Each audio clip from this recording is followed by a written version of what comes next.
Hare Krishna. Dear devotees అందరికి మన Bhagavatam session కి స్వాగతం అండి. ముందుగా మంగళాచరణ చేసుకుందాం. జయ రాధ మాధవ జయ కుంజ బిహారీ జయ రాధ మాధవ జయ కుంజ బిహారీ జయ గోపీ జన వల్లభ జయ గిరివరదారి యశోదానందన వ్రజజనరం జన యశోదానందన వ్రజజనరం జన యమున తీరావనచారి యమున తీరావనచారి జయ రాధ మాధవ జయ కుంజ బిహారీ హరే కృష్ణ కృష్ణ కృష్ణ హరే హరే హరే రామ రామ రామ హరే హరే హరే కృష్ణ కృష్ణ కృష్ణ హరే హరే హరే రామ రామ రామ రామ హరే హరే హరే కృష్ణ కృష్ణ కృష్ణ హరే హరే హరే రామ రామ రామ రామ హరే హరే హరే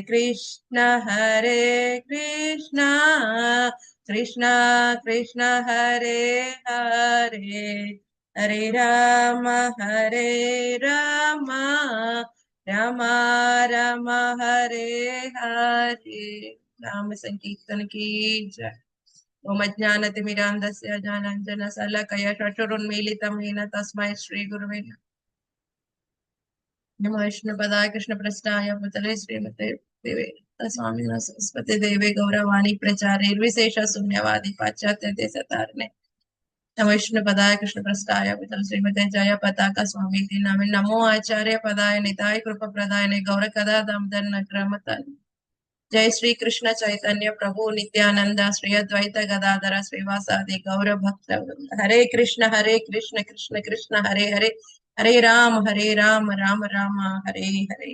मुखं करोति वाचालं पंगुं लंघयति गिरिं यत्कृपातमहं वन्दे श्रीगुरुं दीनतारिणं परमानन्दमाधवं श्री चैतन्य कथञ्चन स्मृते यस्मिन् दुष्करं सुकरं भवेत् विस्मृतं विपरीतं स्यात् श्रीचैतन्यं नमामि तं।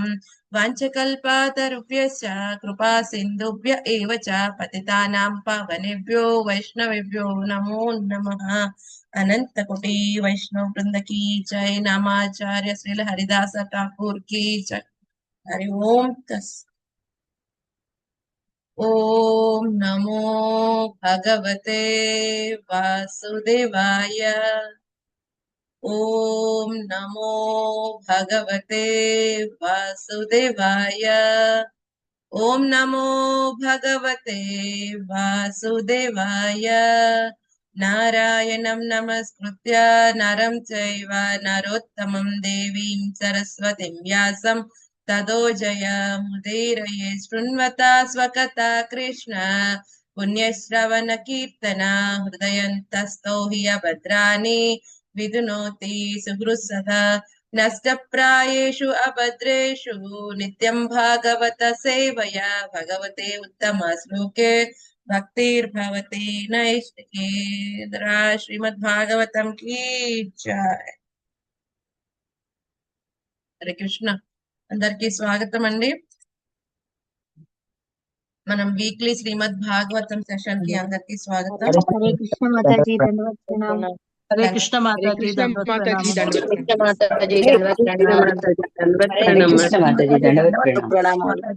దండవత్ ప్రణామ్ అండి.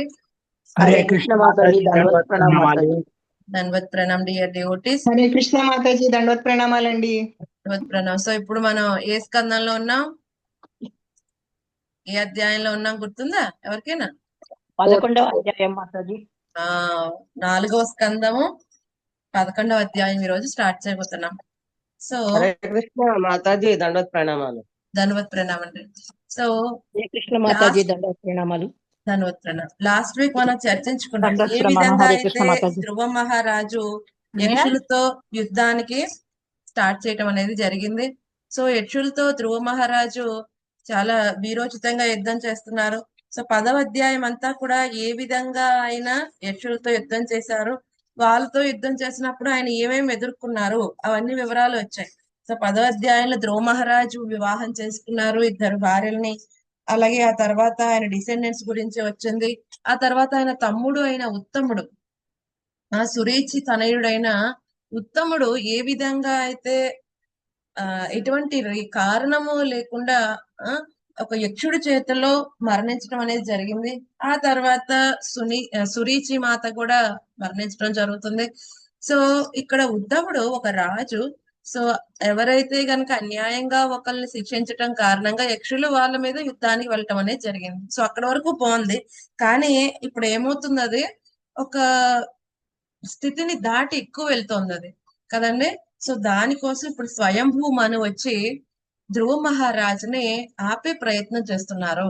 సో ఎందుకంటే కోపం అనేది కొంతవరకు ఉండాలి, అది మితిమీరితే మళ్ళీ అనర్థములకు దారి తీస్తుంది అని చెప్పి ధ్రువ మహారాజుని చక్కగా మళ్ళీ శాంతపరిచి, తనకి అసలు ఎవరు మొత్తానికి కారణం ఏదైనా జరుగుతుంది అంటే అది చెప్పడం కోసం స్వయంభూ మను వస్తారు. అది మనకి ఈ అధ్యాయంలో వస్తుంది. సో 10వ అధ్యాయంలో మనం చూసాం. 10వ అధ్యాయంలో చూసినప్పుడు చివరి సెషన్ ఏంటి, ఎప్పుడైతే యక్షుల మీదకి ధ్రువ మహారాజు యుద్ధానికి వెళ్తారు. సో వెళ్ళినప్పుడు ఏం జరుగుతుంది, సో వాళ్ళందరూ కూడా ధ్రువ మహారాజు యొక్క గుణగణాలను కీర్తిస్తారు. యాక్చువల్ గా ఆపోజిట్ లో ఉన్న వాళ్ళ యొక్క శక్తిని గ్లోరిఫై చేస్తున్నారు అంటే అవతల ఉన్న క్షత్రుడు ఎంత వీరోచితంగా పోరాడితే గానీ వాళ్ళు చేయరు. అటువంటిది ఇక్కడ యక్షులు గ్లోరిఫై చేస్తారు ధ్రువ మహారాజు యొక్క వీరోచితమైన విషయాలకి. ఇంకోటి ఏం చేస్తారు, అక్కడ ఎంతమంది యక్షులు వస్తారు ఒకేసారి గుర్తుందా? ఒకేసారి చాలా మంది యక్షులు అటాక్ చేస్తారు. ఎంతమంది యక్షులు అటాక్ చేస్తారు ధ్రువుడి మీద? 130,000 మంది మాతాజీ.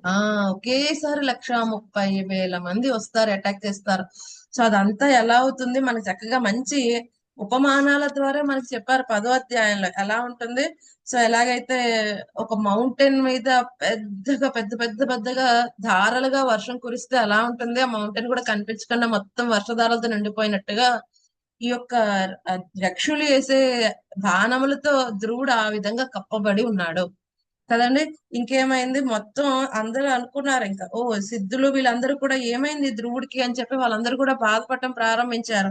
కానీ ఎలాగైతే ఈ యొక్క పొగ మంచు నుంచి మళ్ళీ కొంచెంసేపు అయిన తర్వాత సూర్యుడు ఏ విధంగా అయితే మళ్ళీ తన తేజమైన కిరణాలు ప్రసరింప చేస్తూ ఉంటాడో అదే విధంగా ఇంత సముద్రం అంతా ఈ యొక్క బాణములన్నిటినీ కూడా ఆయన దాటుకుని మళ్ళీ చక్కగా వీరోచితంగా బయటికి రావటం అనేది జరిగింది.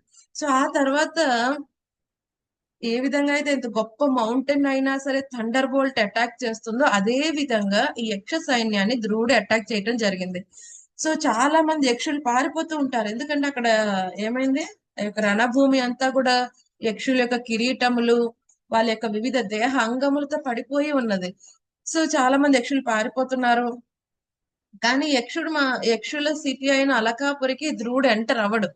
సో ఎంటర్ అవ్వాలా లేదా అని డిస్కస్ చేస్తున్న సమయంలో ఏం జరుగుతుంది, యక్షులు ఏం చేస్తారు, ఒక పెద్ద ఇల్యూషన్, ఒక భ్రమ క్రియేట్ చేస్తారు, మాయ క్రియేట్ చేస్తారు. సో క్రియేట్ చేయటం కారణంగా ఏం జరుగుతుంది, ధ్రువ మహారాజ్ చూస్తూ ఉంటాడు ఏమవుతుంది, పెద్ద పెద్ద పాములు గదలు ఇవన్నీ కూడా తన మీదకి వస్తున్నట్టు, అటాక్ చేస్తున్నట్టు కదండి, పెద్ద సముద్రం నుంచి అలలు వచ్చేస్తున్నట్టు కదండి, ఏదో డిసల్యూషన్ ప్రళయ సమయంలో వచ్చే అలల్లాగా వస్తున్నట్టు ఇవన్నీ కూడా క్రియేట్ చేస్తారు. సో ఎప్పుడైతే ఇవన్నీ క్రియేట్ చేసినప్పుడు ఏమవుతుంది, సో ఒక్కసారి తను ఏమవుతాడు, వీటన్నిటి పట్ల అలా చూస్తుంటాడు ఏం జరుగుతుంది అని చెప్పి. సో వెంటనే తన్ని రక్షించడానికి అక్కడికి ఎవరు వస్తారు, సాధువులు వస్తారు, ఋషులు వస్తారు. ఋషులు వచ్చి ఏం చెప్తారు, ఆ యొక్క సారంగ ధన్వ ఎవరైతే గనక భగవంతుడు సారంగ ధన్వ ఆయన ఏం చేస్తాడో భక్తులను రక్షిస్తూ ఉంటాడో, భక్తుల యొక్క శత్రువునే సంహరిస్తాడో కేవలం ఆయన యొక్క నామం చేయటం కారణంగానే. సో ప్రతి ఒక్కరు కూడా ఏమవుతారు, ఈ యొక్క మృత్యువు నుంచి రక్షింపబడతారు అని చెప్పి ఉత్తానపాదనందనుడైన ధ్రువుడికి వాళ్ళు ఎంకరేజ్ చేస్తారు. ఓ నువ్వు ఎందుకు ఇప్పుడు భగవంతుణ్ణి ఆశ్రయించకూడదు, ఎందుకు ఆ నారాయణ అస్త్రాన్ని నువ్వు సంధించకూడదు వీళ్ళ మీద అని చెప్పి ధ్రువుడిని ఎంకరేజ్ చేస్తారు. సో అలా ఎంకరేజ్ చేసిన తర్వాత ఏం చేశాడు ధ్రువుడు అన్నది మనకి 11వ అధ్యాయంలో వస్తుంది. 11వ అధ్యాయం యుద్ధమును నిలుపుమని స్వయంభూ మనువు ధ్రువునికి బోధించుట.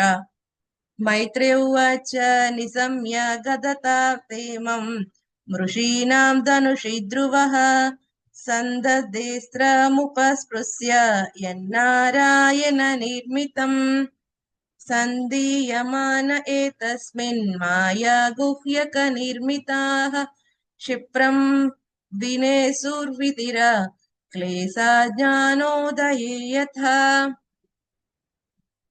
తస్యాత్ శాస్త్రం ధనుషి ప్రయుంజతః సువర్ణ పుంకా కలహం సవాససః వినిస్మృత అవివిసుద్విషద్బలం యథా వనం భీమరవాసి ఖండినః. సో తర్వాత ఏం జరిగిందో ఇప్పుడు మనం అర్థం చేసుకునే ప్రయత్నం చేద్దాం. లక్ష్మీదేవి మాతాజీ మొదటి శ్లోకం ట్రాన్స్లేషన్ చదవండి. 2 శ్రీదేవి మాతాజీ, 3 గీతా కుశల మాతాజీ చదవండి. హరే కృష్ణ మాతాజీ దండవత్ ప్రణామాలు. శ్రీ మైత్రేయుడు పలికెను, విదురా, ఋషుల ప్రోత్సాహకర పలుకులను వినిన ధ్రువుడు ఆచమనము కావించి నారాయణాస్త్రమును సంధించెను. హరే కృష్ణ. హరే కృష్ణ మాతాజీ. ఆత్మజ్ఞానము కలిగినంతనే సమస్త భౌతిక క్లేశములు సుఖములు అంతమొందినట్లుగా ధ్రువుడు నారాయణాస్త్రమును సంధించినంతనే యక్ష నిర్మితమగు మాయ శీఘ్రమే నశించెను. హరే కృష్ణ మాతాజీ. నారాయణ ఋషి నిర్మితమగు అస్త్రమును ధ్రువుడు సంధించినంతనే బంగారు పిడి కలిగినవి, కలహంస రెక్కల వంటి ఈకలు కలిగినవైన బాణములు దాని నుండి బయలువెడలినవి. భీకరముగా అరుచుచు నెమళ్ళు వనమున ప్రవేశించినట్లు అవి భీకర శబ్దంతో శత్రు సైన్యమున ప్రవేశించినవి. Hare Krishna. Thank you. Hare Krishna. So మైత్రేయుడు మళ్ళీ విదురుడికి కంటిన్యూ చేస్తున్నారు. ఏం జరిగింది, ఎప్పుడైతే ఆ ఋషుల దగ్గర నుంచి ప్రోత్సాహకరమైన విషయాలు విన్నారు, ఆ నారాయణ యొక్క నామం గురించి, ఆయన యొక్క రక్షణ గురించి, భక్తుల పట్ల ఉన్న విషయంలన్నీ చెప్పిన తర్వాత ఇప్పుడు ఏం చేశాడు ఈయన ధ్రువుడు, నారాయణ అస్త్రాన్ని ఆయన ధరించాడు. సో ఈ నారాయణ అస్త్రం చేత ఏమైంది, ఎప్పుడైతే ఈ యొక్క నారాయణ అస్త్రాన్ని సంధించాడో ఈ యక్షులు చేసిన ఈ యొక్క మాయ, ఆ వల అంతా కూడా వెంటనే ఏమైంది, క్షిప్రం వినేసు, వెంటనే అతి శీఘ్రంగా అదంతా కూడా నాశనమైంది కదండి. సో ఇక్కడ ప్రభుపాద్ గారు చాలా అద్భుతంగా చెప్పారు. సో ఈ యొక్క మాయ ఏదైతే ఇప్పుడు యక్షులు చేసిన దాన్ని ధ్రువుడు నారాయణ అస్త్రంతో నారాయణ అస్త్రంతో ఏం చేశాడు, నారాయణ అస్త్రాన్ని సంధించి మొత్తం మాయని శీఘ్రంగా నశింపచేశాడు. అలాగే ఈ భౌతిక ప్రపంచంలో కూడా మన అందరం కూడా మాయ చేత బద్ధులైపోయి ఉన్నాము. సో మరి దీని నుంచి బయటపడాలంటే ఎలాగా, భగవద్గీతలో స్వామి చెప్పాడు, ఏమన్నాడు, మాయేవయ ప్రపద్యంతే మాయామీతం తరంతుతే. ఏమన్నాడు ఆయన, నా మాయ దాట సఖ్యము కానిది కదండి. ఏమన్నాడు ఆయన, నా మాయ దాట సఖ్యం కానిది, కానీ ఎవరైతే నన్ను శరణాగతి పొందుతారో వాళ్ళు సునాయాసంగా ఈ భౌతిక ప్రపంచాన్ని దాటవచ్చు కదండి. సో ఎవరైతే భగవంతుని శరణాగతి పొందుతారో ఏమవుతుంది, ఈ అనంతమైన యొక్క సంసార సాగరం ఎంత అయిపోతుందంట, లేగ దూడ గిట్ట పడుతుంది, ఎంతసేపు అంత ప్రదేశం అయిపోతుందంట. దాన్ని ఎవరైతేనే సునాయాసంగా దాటవచ్చు, లేకపోతే ఈ యొక్క మాయని దాటటం అతి కష్టం. సో ఇప్పుడు మనకి ఉన్న మాయ ఏమిటి, మనకేమన్నా మాయ ఉందా, అసలు ఏమీ లేదా? భవరోగం మాయలోనే ఉన్న మాతాజీ దాదాపుగా. సో మాయ అంటే ఏమిటి, ఇప్పుడు మనకున్న మాయ ఏ విధంగా మనల్ని బంధిస్తుంది? మహామాయ మాతాజీ. అదే మాయే పెద్ద పదం, అది మన ఏ విధంగా బంధిస్తుంది?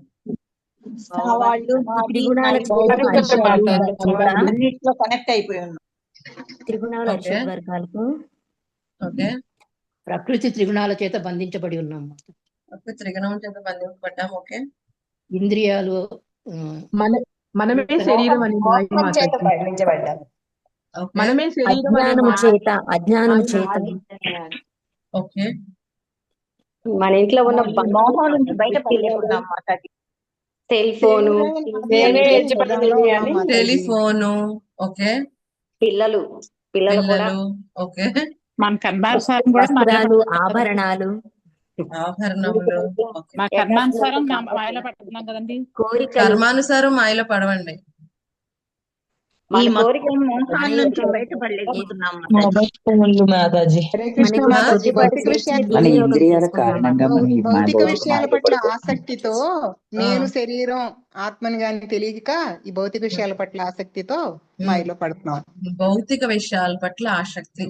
సో వీటి అన్నిటినీ దాటాలి అంటే ఒకటే ఒకటి ఏం చేయాలి? భక్తియుత సేవ. మనకి చైతన్య మహాప్రభు చాలా అద్భుతమైన విషయం ఇచ్చారు, అంటే నామ సంకీర్తన. సో ప్రతి యుగంలో కూడా భగవంతుడు ఆవిర్భవించినప్పుడు ఏదో ఒక ఆయుధంతో వస్తాడు కదండి. ఒకసారి శంఖ చక్ర గద ఆయుధ, ఒక్కోసారి ఇప్పుడు మనం చూస్తాం హిరణ్యాక్షుని ఆయన ఒక గదతో సంహరించాడు. అలాగే ఈ యొక్క ఏమంటారు, చాలా మంది రాక్షసులు, శిశుపాల, దంతవక్ర, ఇటువంటి వాళ్ళందరినీ కూడా ఎలాగా ఆ యొక్క సుదర్శన చక్రంతో ఖండించాడు స్వామి. సో ఒక్కొక్కసారి ఇప్పుడు రామచంద్రమూర్తి వచ్చినప్పుడు ఆ ధనుసు బాణం తీసుకున్నాడు. అలాగా ప్రతి ఒక్కసారి ఏదో ఒక ఆయుధంతో వస్తాడు. పరశురాముడి కింద వచ్చాడు, ఆ గొడ్డలు తీసుకున్నాడు, ఆయన పరశుని తీసుకున్నాడు ఆయుధం కింద. అలాగా ప్రతి ఒక్క అవతారంలో ఏదో ఒక ఆయుధాన్ని పట్టుకుని వస్తాడు. మరి చైతన్య మహాప్రభు చాలా కరుణమైన అవతారం అంట. ఎందుకంటే ఇప్పుడు ఏదైనా ఆయుధం తీసుకుని వచ్చి దుష్టుని సంహరించాలంటే ఎవరు మిగలరు. ఎందుకని ప్రతి ఒక్కరిలో కూడా చిన్నపాటి హిరణ్యకశిపుడు, రావణాసురుడు, కుంభకర్ణుడు వీళ్ళందరూ ఉన్నారు కదండి. సో మరి ఏం చేయాలనుకుంటున్నారు ఇప్పుడు స్వామి? వాళ్ళలో ఉన్న ఆ అసుర స్వభావాన్ని నశింప చేయడానికి ఎటువంటి ఆయుధం పట్టుకుని వచ్చాడంటే సాంగు పంగస్త్ర పార్షదం. ఆయనకు అనుయాయులు అందరితో కలిసి వచ్చాడు. ఎవరెవరు అనుయాయులు? పంచతత్వ. ఎవరు? మన గదాధర పండిత, నిత్యానంద మహాప్రభు, అద్వైతాచార్య, శ్రీవాస పండిత. ఆయన యొక్క సహచరులు, అనుచరులతో మొత్తం వచ్చి ఏం చేశాడు ఆయన? నామ సంకీర్తన. హరే కృష్ణ కృష్ణ కృష్ణ హరే హరే, హరే రామ రామ రామ హరే హరే. ఈ కలియుగ ధర్మమైన నామ సంకీర్తనని ఆయన అందరికీ ఇవ్వటం అనేది జరిగింది. సో ఈ విధంగా ఏం జరుగుతుంది? ఈ యొక్క నామ సంకీర్తన, ఈ యొక్క వెపంతో ఏం చేస్తున్నారు ఆయన? ప్రతి ఒక్కరిని సంహరించకుండానే వాళ్ళల్లో ఉన్న అసుర ప్రవృత్తిని సంహరింప చేస్తున్నాడు కదండి. అలాగే మనం కూడా మనలో ఉన్న మాయని చేతో దర్పణ మార్చనం, ఈ కలుషితమైన చైతన్యాన్ని పోగొట్టుకోవడానికి ఏం చేయాలి?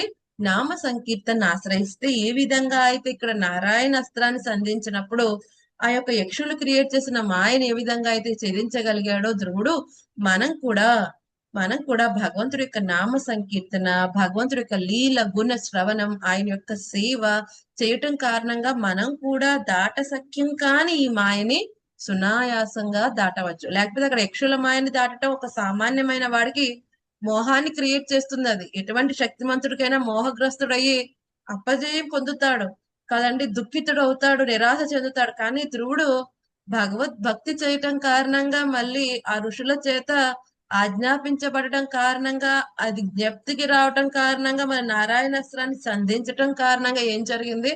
ఆ మాయ నుంచి బయటపడటం అనేది జరిగింది. లేకపోతే ఆ యక్షమాయ నుంచి బయటపడటం అంత సునాయాసమైన విషయం ఏమి కానే కాదు. అలాగే భౌతిక మాయ, ఈ యొక్క మహామాయ నుంచి బయటపడటం కూడా అంత సునాయాసమైనది ఏమీ కాదు. సో దీని యొక్క ఫ్యాక్టర్స్ ఏంటి? నేను, నాది అన్న భావన.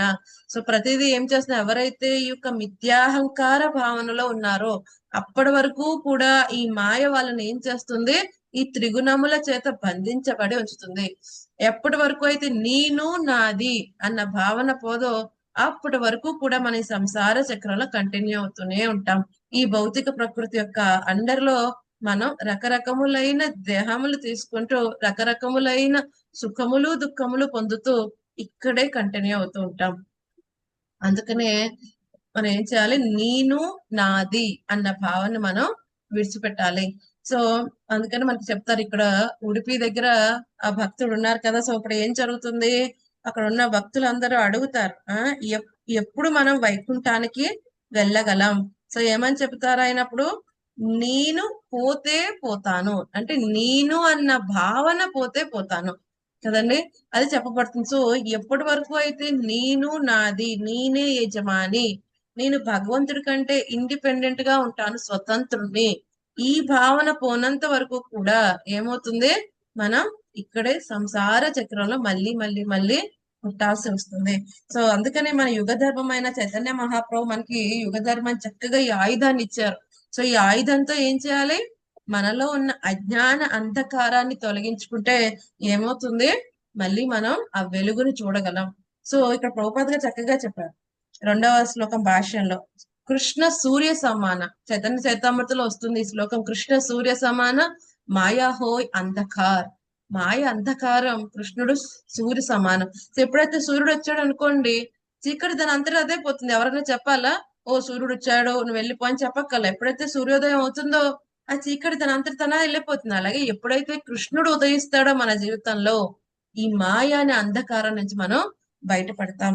కాబట్టి ఏం చేయాలి, మన హృదయంలో ఏమి మొలవాలి, కృష్ణ ప్రేమ పట్ల ఆ యొక్క నిజమైన స్థితి, మన యొక్క నిజమైన స్థితి మనం అర్థం చేసుకోవాలి. ఏంటి, జీవేర స్వరూప హోయ్ కృష్ణేర నిత్యదాస్. అది మనం తెలుసుకుని భగవంతుడి పట్ల, ఆ కృష్ణుడి పట్ల ప్రేమని మనం ఎప్పుడైతే జాగృతం చేసుకుంటున్నామో, ఎప్పుడైతే స్టార్ట్ చేస్తున్నామో ఆయనతో రిలేషన్ సంబంధం మళ్ళీ ఎస్టాబ్లిష్ చేసే ప్రయత్నిస్తున్నాం, అప్పుడు ఏమవుతుంది, ఈ యొక్క చీకటి మాయ అనే అంధకారం, ఈ యొక్క భౌతిక విషయముల పట్ల ఆసక్తి, ఇదంతా కూడా పోనే పోతుంది.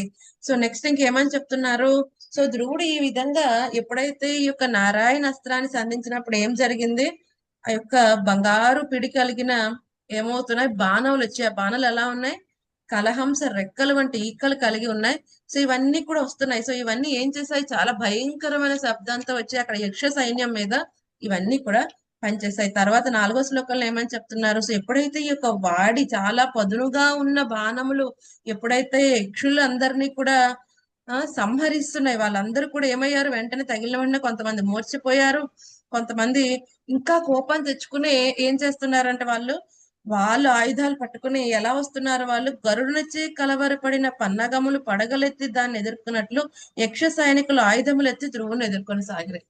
సో ఎప్పుడైతే గరుడు పామును ఏం చేస్తాడో ఒక్కోసారి ఏం చేస్తాడు, ఆడుకుంటాడు, కాసేపు కొడతాడు లెగిస్తాడు, కొడతాడు లెగిస్తాడు. సో అప్పుడు ఏం చేస్తుంది, వెంటనే పాము ఎలర్ట్ అయ్యి పడగ పైకెత్తుతుంది అనమాట అటాక్ చేయడానికి. సో ఆ విధంగా ఇప్పుడు కొంతమంది ఎవరైతే ఇంకా సేవ్ అయిపోయి ఉన్నారో వాళ్ళు ఏం చేస్తున్నారు, వాళ్ళ ఆయుధములు ఎత్తి వాళ్ళందరూ కూడా ధ్రువుడిని ఎదుర్కోవడానికి వచ్చారు. సో ఇప్పుడు ధ్రువుడు ఏం చేస్తున్నాడు, వాళ్ళందరినీ ధ్రువుడు సంహరించడం కారణంగా వాళ్ళు ఎక్కడికి వెళ్ళారు, వాళ్ళ డెస్టినేషన్ ఏమైంది అన్నది వస్తుంది, చూద్దాం. సునీత మాతాజీ 5వ శ్లోకం ట్రాన్స్లేషన్ చదవండి. 6 శశికళ మాతాజీ చదవండి. హరే కృష్ణ మాతాజీ దండోత్ప్రణామం. యక్షులు ఆ రీతి అరుదెంచుటను గాంచిన ధ్రువుడు శీఘ్రమే తన బాణములతో వారిని ముక్కలు ముక్కలుగా ఖండించెను. ఆ విధంగా యక్షుల బాహువులను, ఉరువులను, శిరములను, ఉదరములను ఖండించి ధ్రువుడు వారిని సూర్యలోకమునకు పరమైనదయు ఊర్ధ్వరేతస్సులు పొందినది యగు లోకమునకు ఉద్ధరించెను. హరే కృష్ణ. ప్రణామ. నిజమునకు అపరాధులు కానటువంటి వ్యక్తులు యక్షులను తన మనుమడగు ధ్రువుడు వధించుటను గాంచిన స్వయంభు మనువు కృపాపూర్ణుడై ఉపదేశమనొసగా మహర్షులను కూడి అతని కడ కరుదించెను. ధన్యవాదాలు. సరే, సో ఇప్పుడు ఏం జరుగుతుంది, ధ్రువుడు ఎప్పుడైతే ఈ యొక్క నారాయణాస్త్రం నుంచి వచ్చిన అద్భుతమైన బాణములతో వాళ్ళని అటాక్ చేసినప్పుడు అవతల వాళ్ళని యక్ష సైన్యం అంతా కూడా చెల్లాచెదరైపోతుంది, వాళ్ళ యొక్క బాణాలన్నీ కూడా ముక్కలు ముక్కలు అయిపోతున్నాయి, చాలా మంది యక్షులు సంహరింపబడుతున్నారు.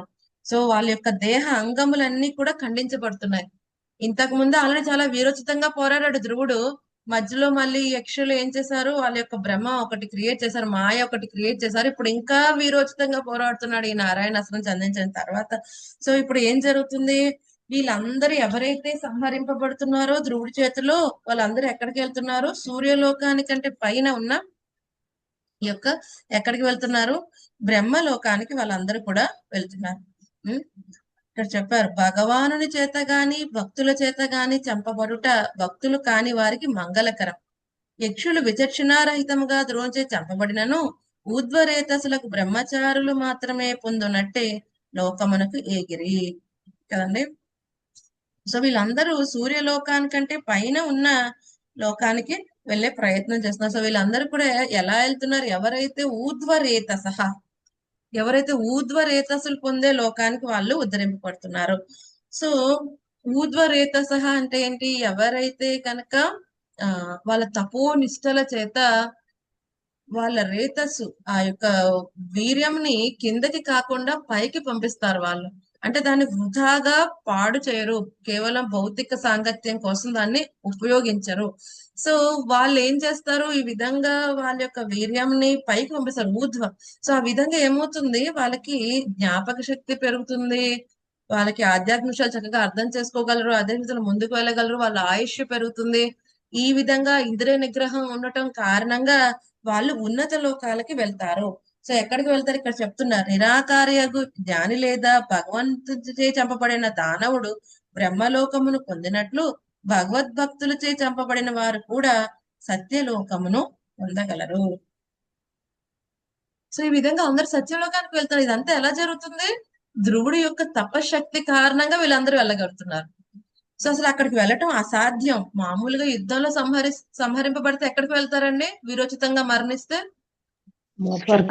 స్వర్గానికి వెళ్తారు. ఎలాగైతే యజ్ఞ యాగాదులు చేసే బ్రాహ్మణులు కరెక్ట్ గా కనుక వాళ్ళు విధిని నిర్వహిస్తే, మనకి అర్జునుడికి చెప్తారు స్వామి, వాళ్ళకి స్వర్గ ద్వారాలు ఓపెన్ అయి ఉంటాయి. అలాగే క్షత్రియుడు కూడా వెనుక తిరిగి వీపు చూపించకుండా ధర్మబద్ధమైన యుద్ధంలో చక్కగా వీరోచితంగా పోరాడి ప్రాణాలు విడిచిపెట్టినా వాడికి స్వర్గ ద్వారాలు ఓపెన్ అయ్యే ఉంటే వాడికి ఎటువంటి విధంగా లాస్ లేదని అర్జునుడికి చెప్తాడు స్వామి. అలాగే వీళ్ళందరూ స్వర్గానికి వెళ్ళాలి మహా అయితే, కానీ వీళ్ళు ఎక్కడికి వెళ్తున్నారు? ఆ యొక్క సూర్యలోకానికంటే పైన ఉన్న ఉన్నతమైన లోకమైన సత్యలోకానికి వెళ్ళిపోతున్నారు. సో దానికి కారణం ఏమిటి? వాళ్ళు కేవలం ధ్రువుని చేతిలో సంహరింపబడటమే, అంతకంటే మించింది ఏమీ లేదు కదండి. సో దీన్ని బట్టి మనకి ఏమర్థమవుతుంది? ఇక్కడ ప్రభుపాద గారు చెప్తున్నారు, భగవానుడు లేక భక్తులు కావించడి సంహారంతో పోల్చినచో నామమాత్ర లౌకిక అహింస తుచ్చమైనది. సో ఎలాగైతే ఇప్పుడు ఎవరైనా ఒక నేరస్తుడికి హంతకుడికి మరణ శిక్ష విధిస్తారండి. కొంతమందికి ఎవరైనా సరే హంతకులకి ఏం చేస్తారు? మృత్యు దండన విధిస్తారు. ఎందుకంటే వాడు ఆల్రెడీ ఎంతో మందిని కిరాతకంగా సంహరించేశాడు అనుకోండి. ఈవెన్ ఈ మను సంహిత ప్రకారం కూడా వాళ్ళకి ఏంటి? మృత్యు దండన రాజు విధిస్తాడు.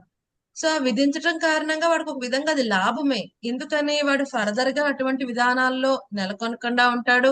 అంతేకాకుండా ఆ విధంగా ఇక్కడ శిక్షింపబడటం కారణంగా ఆ యొక్క నరకమునికి వెళ్ళినప్పుడు తనకి ఇంకా తక్కువ శిక్ష పడుతుంది. అలా కాకుండా ఇక్కడ ఎస్కేప్ అయితే ఏమవుతుంది? అక్కడ మాత్రం తప్పించుకోవడం అనేది జరగదు, అక్కడ ఇంకా అంతకంటే దారుణమైన స్థితి తీసుకోవాల్సి వస్తుంది. అలా కాకుండా ఇక్కడ శిక్షింపబడకుండా ఎస్కేప్ అయి ఉండటం కారణంగా ఇంకా ఏం చేస్తాడు? వాడు ఫర్దర్ గా ఎన్నో పాపపు కార్యములు చేస్తాడు. సో ఏ విధంగా అయితే రాజు చేత ఈ విధంగా శిక్షింపబడిన వాడు, ఆ నేరస్తుడికి ఈ విధంగా అయితే లాభమే కదండి. ఆ విధంగా వాడేంటి? సమస్త పాప ఫలముల నుండి బయటపడిన వాడవుతాడు. సో ఈ విధంగా ఎవరైతే ఊర్ధ్వరేతస వీర్యస్ఖలనం చేయనట్టి బ్రహ్మచారులు వెళ్ళి ఆ లోకానికి వీళ్ళందరూ కూడా, యక్షులందరూ కూడా వెళ్తున్నారు కదండి, కేవలం ఈ యొక్క ధ్రువుడి చేతిలో సంహరింపబడటం కారణంగా. మనం చూస్తాం భగవంతుడి చేతిలో సంహరింపబడిన వాళ్ళు కూడా ఎక్కడికి వెళ్తారు? భగవంతుడి చేతిలో సంహరింపబడటం శాపమా వరమా? వరం. ఎందుకని? భగవంతుడు సంహరింపబడిన వాళ్ళు ఎక్కడికైనా వెళ్ళారు? ఎక్కడికి వెళ్ళారు?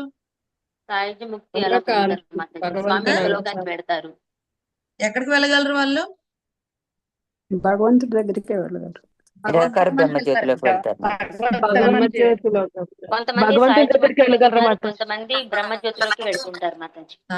కొంతమంది సాయుధ్య ముక్తి పొందుతారు, కొంతమంది వైకుంఠ ధామానికి కూడా వెళ్తారు. సాలోక్య, సామీప్య, సారూప్య ఏదైనా సరే. ఇప్పుడు మనం చూస్తాం కురుక్షేత్ర యుద్ధంలో కూడా ఎంతో మంది భగవంతుని చూస్తూ ముఖారు విందాన్ని చూస్తూ మరణించారు. కొంతమంది ఈయన కేవలం ఒకే శక్తిమంతుడు అని అనుకుని ఆయన మీద ప్రేమ ఏమీ పొందలేని వాళ్ళందరూ కూడా సాయుధ్య ముక్తికి నిరాకార విముక్తిలో కలిసిపోయారు. కానీ ఎవరైతే కొంచెంసేపు ఆయన చూడంగా ఆయన పట్ల ప్రేమ కలిగి ఆయనకి సేవ చేయాలి, ఇటువంటి వాడికి యజమాని, ఇటువంటి వాడిని శరణాగతి పొందాలని ఏమాత్రం సేవాభావం వాళ్ళు వస్తే వాళ్ళు కూడా వైకుంఠ ధామానికి వెళ్ళగలిగారు. ఈవెన్ మన పౌండ్రకు వాసుదేవుడు ఏం చేస్తాడు? ఆయన నేనే వాసుదేవుని అని చెప్పి శంఖచక్ర గదాపద్మం పట్టుకుని తిరుగుతూ ఉంటాడు కదండి. భగవంతుడు కూడా ఛాలెంజ్ చేస్తాడు, నేను నిజమైన వాసుదేవుని, నువ్వు ఇమిటేటింగ్ వాసుదేవ, దయచేసి నీ శంఖచక్ర విడిచిపెట్టు, లేకపోతే నాతో యుద్ధం చేయాల్సి ఉంటుంది.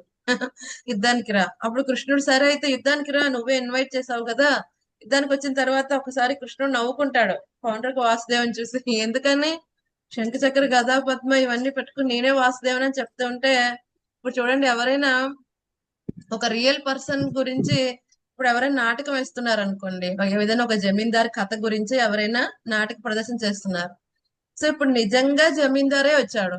సో నిజంగా జమీందార్ వచ్చినప్పుడు నిజంగా జమీందార్ ఎదుర్కొంటా కూడా నేనే జమీందార్ అని ఎవరైతే ఆ నాటకం చేసే వ్యక్తి ఇంకా చేస్తున్నా అనుకోండి, ఎలా ఉంటుంది? అది చాలా హాస్యాస్పదంగా ఉంటుంది.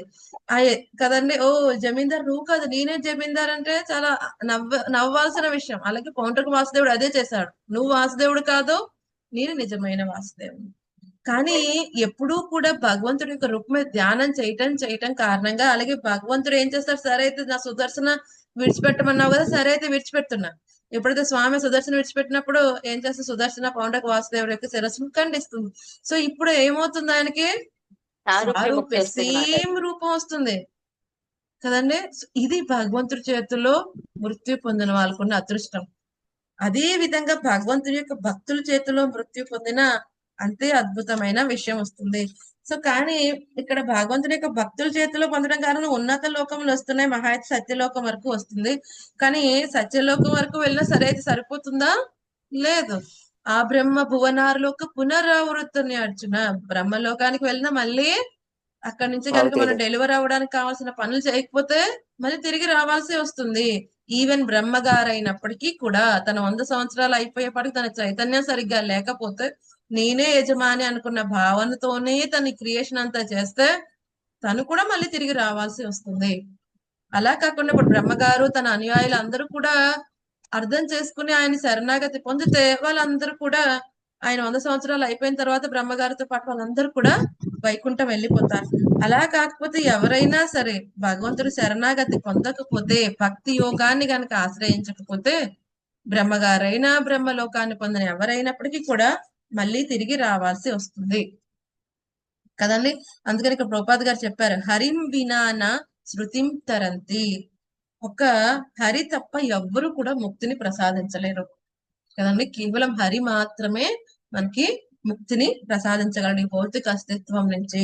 సో నెక్స్ట్ ఈ విధంగా ఎప్పుడైతే చాలా మంది ఇప్పుడు ఒక యక్షుడు కారణంగా ఇప్పుడు ఎంతో మంది యక్షులు నశింపబడుతున్నారు యుద్ధంలో కదండి. ధ్రువుడు చాలా విరోచితంగా చాలా కోపం తెచ్చుకుంటున్నాడు ఆయన. సో ఈ విపరీతమైన కోపం కారణంగా ఎంతో మంది యక్షులు నశింపబడుతున్నారు. సో దీన్ని ఎవరు చూస్తున్నారు? ఇప్పుడు స్వయంభూ మను చాలా కరుణ కలిగి ఉన్నాడు. ఇప్పుడు వైష్ణవులు సహజంగానే కరుణ కలిగి ఉంటారు. సో అయ్యో ఇప్పుడు ధ్రువుడు ఈ విధంగా ఎటువంటి దోషం లేని ఎంతో మంది యక్షుల్ని సంహరిస్తున్నాడు. అది కూడా ఒక మితి మీరిపోతుంది. ఇప్పుడు అది కూడా లెవెల్ చాలా దాటిపోతుంది అని చెప్పి ఏం చేశారు, ఇప్పుడు ఈ ధ్రువుడిని శాంతపరచడానికి స్వయంభూమను అక్కడికి ఎవరెవరిని తీసుకుని వస్తాడు? సహ ఋషిభిహి, మహర్షులందరినీ తీసుకుని అక్కడికి వచ్చాడు. సో ఒకటి అర్థమవుతుంది ఇక్కడ. ఓకే, నెక్స్ట్ వచ్చే శ్లోకాల్లో మనకి చెప్తారు స్వయంభూమను, అక్కడ మనం చర్చించుకుందాం. కానీ ఇక్కడ ఏంటి, ఒకే ఒక్కళ్ళు దోషుడు కానీ ఎంతో మందిని సంహరింపడతారు. ప్రభుపాద గారు అదే చెప్తున్నారు, ప్రస్తుత కాలంలో కూడా అదే జరుగుతుంది కదండి. ఎవరు ఒకళ్ళు మన దేశానికి దాడి చేశారనుకోండి, ఇప్పుడు అవతల దేశం వాళ్ళు ఎవరు మన దేశానికి దాడి చేశారనుకోండి, ఆ ఒక్కళ్ళు మన దేశానికి దాడి చేసి వెళ్ళి అక్కడ దాక్కున్నారనుకోండి, ఏం చేస్తాం మనం? ఆ దేశాన్ని అటాక్ చేస్తారా లేదా? అటాక్ చేస్తాం. ఎప్పుడైతే అటాక్ చేసినప్పుడు ఏమవుతుంది, ఆ ఒక్కడిని వాడు దాచే ప్రయత్నం చేస్తే ఎంతో మంది అమాయకులందరూ చనిపోతూ ఉంటారు. ఆ ఒక్కడు లోపల ఉంటాడు దాక్కుని. సో వాడిని బయటికి తీసుకురావడానికి వీళ్ళు అటాక్ చేసినప్పుడు ఏం జరుగుతుంది, ఎంతో మంది అమాయకులు చనిపోతూ ఉంటారు. ప్రభుపాద అదే చెప్తున్నారు, ఇప్పుడు కూడా అదే జరుగుతుంది. ఒక్క మనిషి దోషానికి దేశం అంతా దాడి అవటం అనేది కొన్నిసార్లు జరుగుతూ ఉంటుంది. ఎందుకంటే ఎవరైతే పర్టికులర్ పర్సన్ దొరకనప్పుడు ఏం చేస్తారు, ఈ అవతల వాళ్ళకి కోపంగా ఉంటుంది, ఎందుకంటే వీళ్ళు దేశం మీద ఎంతో ద్రోహం చేశారని. సో ఆ అవతల వాడిని సంహరించడం కోసం వాడి ప్రయత్నంలో చాలా మంది అమాయకులు బలైపోతూ ఉంటారు. సో ఇప్పుడు మనువు ఇటువంటి దాన్ని అంగీకరించట్లేదు. సో ఏమంటున్నాడు ఆయన, నిరాపరాధులకు యక్షులను మనువుడకు ధ్రువుడు సంహరించుట అతడు ఆపదలిచాడు. సో లేదయ్యా ఇది చాలా కష్టంగా ఉంది, ఏంటి ఒక్కటి చంపాడు కానీ మొత్తం యక్షులు ఆ రేస్ నువ్వు నాశనం చేసేసేలా ఉన్నావు. ఒక యక్షుడు అనేవాడు మిగలకుండా ఉండేటట్టుంది నీ క్రోధం చూస్తుంటే అని చెప్పి స్వయంభూ మను శాంతపరచడానికి వచ్చాడు. సో అది మనకి 7వ శ్లోకం నుంచి వస్తుంది. చూద్దాం. 7వ శ్లోకం నుంచి 14వ శ్లోకం వరకు కూడా మనువు ప్రయత్నిస్తాడు చెప్పడానికి రకరకములుగా. ఏమని? యుద్ధాన్ని విరమించు, యుద్ధాన్ని విడిచిపెట్టు అన్న విషయాన్ని చూద్దాం. జనని మాతాజీ చదవండి 7వ శ్లోకం. 8 శ్లోకం అనే ట్రాన్స్లేషన్ చదవండి. 8 కేశా సుజాత మాతాజీ, 9 లక్ష్మీదేవి మాతాజీ చదవండి. హరే కృష్ణ మాతాజీ. మనువిట్లు పలికెను, వత్స దయచేసి ఆగుము. అనవసరముగా క్రోధము చెందుట మంచిది కాదు, అది నరకద్వారము వంటిది. వాస్తవముగా నిరపరాధులైన యక్షులను చంపి నీవు హద్దు మీరుచున్నావు. హరే కృష్ణ మాతాజీ. ధన్యవాదాలు. హరే కృష్ణ మాతాజీ. వత్స, నీవు చేపట్టినట్టి పాపరహితులకు యక్షుల సంహార కార్యము ప్రామాణికులచే ఆమోదయోగ్యము కానిది. ధర్మాధర్మ నియముల నెరిగి మన వంశమునకు అది తగనిది. హరే కృష్ణ మాతాజీ. ధన్యవాదాలు. హరే కృష్ణ మాతాజీ. వత్స, సోదరుని పట్ల నీవు మిక్కిలి అనురాగమును కలిగి ఉన్నావనియు యక్షులచే అతడు చంపబడట వలన మిగుల దుఃఖితుడవైతివనియు నిరూపితమైనది. కాని ఆ విషయము నొక్కమారు ఆలోచింపుము. ఒకే ఒక యక్షుని అపరాధమునకు నీవు అమాయకులకు పెక్కురు యక్షులను వధించితివి. హరే కృష్ణ. హరే కృష్ణ. సో ఇప్పుడు ఆయన చెప్తున్నాడు ఎక్సెసివ్ యాంగర్, ఏదైతే లిమిట్ లేకుండా వచ్చే క్రోధం అనేది అన్ని విధాల నాశనకరం. అది అంత మంచిది కాదు, ఎవరికి మంచిది కాదు, నీకు మంచిది కాదు, యక్షులకి మంచిది కాదు అన్న విషయాన్ని ఆయన చెప్తున్నారు. సరే అయితే నేను కూడా వచ్చాను ధ్రువ, సరే కంటిన్యూ చేద్దాం, యక్షులు మొత్తం అందరిని నాశనం చేసేద్దాం అనట్లేదు ఆయన. ఎందుకని? ఈ యొక్క భౌతిక ప్రపంచంలో ప్రతి ఒక్కరికి ఎగ్జిస్టెన్స్ కి ఒక విలువ, ఒక ఇంపార్టెన్స్ అనేది ఉన్నది. వాళ్ళందరూ కూడా ఇది నడుస్తుంది. ఎవరైతే ఒక పర్టికులర్ దేహాన్ని వాళ్ళు పొందారు అంటే అది వాళ్ళ కర్మానుసారంగా గడించింది. అంతేగాని ఊరికే మనం వేరే వాళ్ళ దేహాన్ని నశింప చేయకూడదు. అఫ్ కోర్స్ ఇక్కడ ధ్రువుడు ఒక రాజు కింద తను ఏం కర్తవ్యం చేయాలో చేస్తున్నాడు. ఎవరైతే అమాయకమైన వ్యక్తి తన తమ్ముడు మీద ఈ యక్షుడు అకారణంగా సంహరించడం కారణంగా సరే అయితే యక్షుల మీద అటాక్ చేశాడు, బాగుంది. కానీ అది ఇంకా మితిమీరిపోతుంది. అందుకనే చెప్తున్నారు అదేమవుతుంది, అతి రోషైన, అతి క్రోధం, మితిమీరిన క్రోధం మంచిది కాదు. మనకి భగవద్గీతలో కూడా స్వామి చెప్తారు ఏమిటి నరకానికి 3 ద్వారాలు ఏంటి? కామ క్రోధ లోభములేంటి? నరకానికి 3 ద్వారాలు. సో ఎవరైతే నరకానికి వెళ్ళాలి, నరకంలో రెసిడెంట్స్ కావాలి అని ప్రతిదానికి అప్లికేషన్ పెట్టుకోవాలి కదా. ఇప్పుడు చూస్తారు కదా, ఇప్పుడు కొంతమంది ఈ రియల్ ఎస్టేట్ వాళ్ళు ఏం చేస్తారు, పెద్ద పెద్ద ప్రాజెక్ట్స్ తయారు చేసేటప్పుడు బుక్ చేసుకోవాలి ఫ్లాట్స్ అన్ని కదా, ఎంతో కొంత టోకెన్ ఇచ్చి. సో మనం కూడా నరకంలో బుక్ చేసుకోవాలంటే ఏంటి, దేన్ని ఆశ్రయిస్తే సరిపోతుంది? కామ క్రోధ లోభాలను ఆశ్రయిస్తే నరకంలో రెసిడెన్స్ కన్ఫర్మ్. జస్ట్ ఇక్కడ నుంచి అక్కడ ల్యాండ్ అవటమే కదండి. సో ఎలాగైతే విల్లా రెడీ అవ్వగానే మనం షిఫ్ట్ అవుతామో అలాగే ఈ దేహం విడిచిపెట్టగానే అక్కడ హెల్లో నరకంలో చక్కగా రెసిడెన్స్ తీసుకుంటాం అనమాట. అందుకనే కామ క్రోధ లోభాలని విడిచిపెట్టాలి కదండి. కామం ఏంటది? కోరిక, ఏదో పొందాలని కోరిక. ఇదేని కోరిక? భగవంతుడి కంటే వేరుగా ఉన్న కోరిక. సో ఇక్కడ భగవంతుని సంతృప్తి పరిచే విధంగా చేసేదైతే కనుక ఓకే.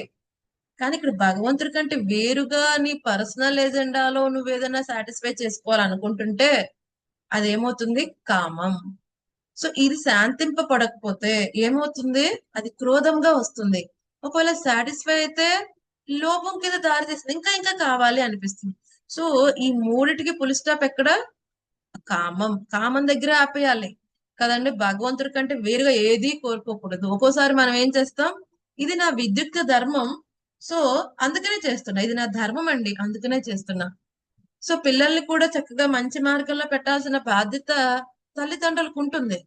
సరే అయితే అలాగని వాళ్ళని మితిమీరిన కోపంతో వాళ్ళు దండించేసాం అనుకోండి, ఏమవుతుంది? ఒక్కొక్కసారి కోపం కంట్రోల్ దాటిపోయింది అనుకోండి, వాళ్ళని అసలు ఏం శిక్షిస్తున్నారో తెలియకపోతే ఏం జరుగుతుంది? పిల్లలకి పిల్లలకి ప్రమాదం జరుగుతుంది. వాళ్ళని మనం చేయి చేసుకుంటామో లేకపోతే తిడతామో, వాళ్ళని గట్టిగా మనం వాళ్ళ స్థితి కంటే వాళ్ళ సున్నితత్వానికంటే ఎక్కువగా దండించవచ్చు. ఒక్కొక్కసారి వాళ్ళు లూజ్ అయిపోవచ్చు. మన ఎగ్జాంపుల్ చాలా సార్లు చెప్పుకున్నాం. అది రీసెంట్ గా అప్పుడు ఒక 5-10 ఇయర్స్ క్రితం పేపర్ లో కూడా వచ్చింది. ఒక వ్యక్తి మంచి పెద్ద కార్ కొనుక్కున్నాడు, డ్రీమ్ కార్ చెప్పాలంటే. ఒక 10-15 లక్షలు 20 లక్షలు పెట్టి కొనుక్కున్నాడు. చాలా బాగా చూసుకుంటున్నాడు. దాని పెయింటింగ్ అంతా కూడా ఎప్పుడు చేస్తున్నాడు, మెయింటెనెన్స్ కార్డ్సే దానికి 50,000 అలా పెడుతున్నాడు. ఇలా చేస్తుంటే ఒక రోజు చూసాడు వాళ్ళ చిన్న పిల్లవాడు కారు మీద ఏదో గీకుతున్నాడు ఒక రాయి పట్టుకుని. వెంటనే చాలా కోపం వచ్చేసింది. ఇదేంటి ఇంత జాగ్రత్తగా చూసుకుంటున్నాను, దీన్ని వీడేదో రాయి పట్టుకుని గీకేస్తున్నాడు అని చెప్పి ఒకేసారి ఏం చేశాడు, చాలా కోపం తెచ్చుకుని అతని చేతులు వేళ్ళు ఉంటాయి కదా, వేళ్ళని కారుకేసి దెబ్బ దెబ్బ దెబ్బ కొట్టేశాడు. కొట్టినప్పుడు ఏమైంది, ఆ కోపంలో కొట్టేశాడు. కొట్టేసిన తర్వాత అర్థమైంది కాసేపటికి ఆ వేలు నుంచి రక్తం వచ్చేస్తుంది. సో సరే అని హాస్పిటల్ తీసుకెళ్లారు. సో ఏం జరిగింది, ఇంకా వేళ్ళు ఇలా నిలబడట్లేదు, ప్లస్ ఇలా పడిపోయాయి. అంతకు మించి ఆ వేలుని అక్కడ కట్ చేసేయాలి. ఇంకా కట్ చేయకపోతే ఇంకా మిగతా అంతా ప్రాబ్లం వచ్చే పరిస్థితి వచ్చేసింది అనమాట. అంతలాగా డ్యామేజ్ చేసేసాడు. సరే అని చెప్పి ఫైనల్ గా డాక్టర్స్ ఎక్కడి వరకు కట్ చేయాలో కట్ చేసేసి బ్యాండేజ్ వేసేసి అంతా ఉంచారు అనమాట. సో పాప చిన్నపిల్లవాడికి ఏం తెలీదు. సో అడుగుతున్నాడు అమాయకంగా. సో ఇప్పుడు తండ్రి కూడా చాలా బాధపడుతున్నాడు, అయ్యో కోపంలో ఇలా చేస్తాను అది ఇది అని.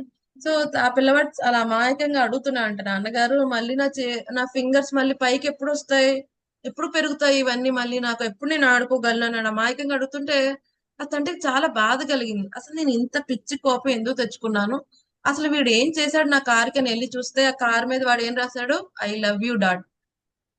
అది చూసి వాడికి పిచ్చెక్కిపోయింది. అసలు వీడు ఐ లవ్ యూ డాడ్ అని రాశాడు, కానీ నేనేం చేశాను కోపంలో వాడి మీదే చేసుకున్నాను, వాడి పరిస్థితి ఇలా అయిపోయింది కదండి. వాడు ఏం చేశారు తర్వాత, అయ్యో నా పిల్లవాడికి ఈ స్థితికి రావడానికి నేనే కారణం, దీని మీద ఈ కారు మీద మోస్తూ వీడిని ఈ విధంగా నేను చాలా దండించేశానని చెప్పి తను సూసైడ్ చేసేసుకున్నాడు.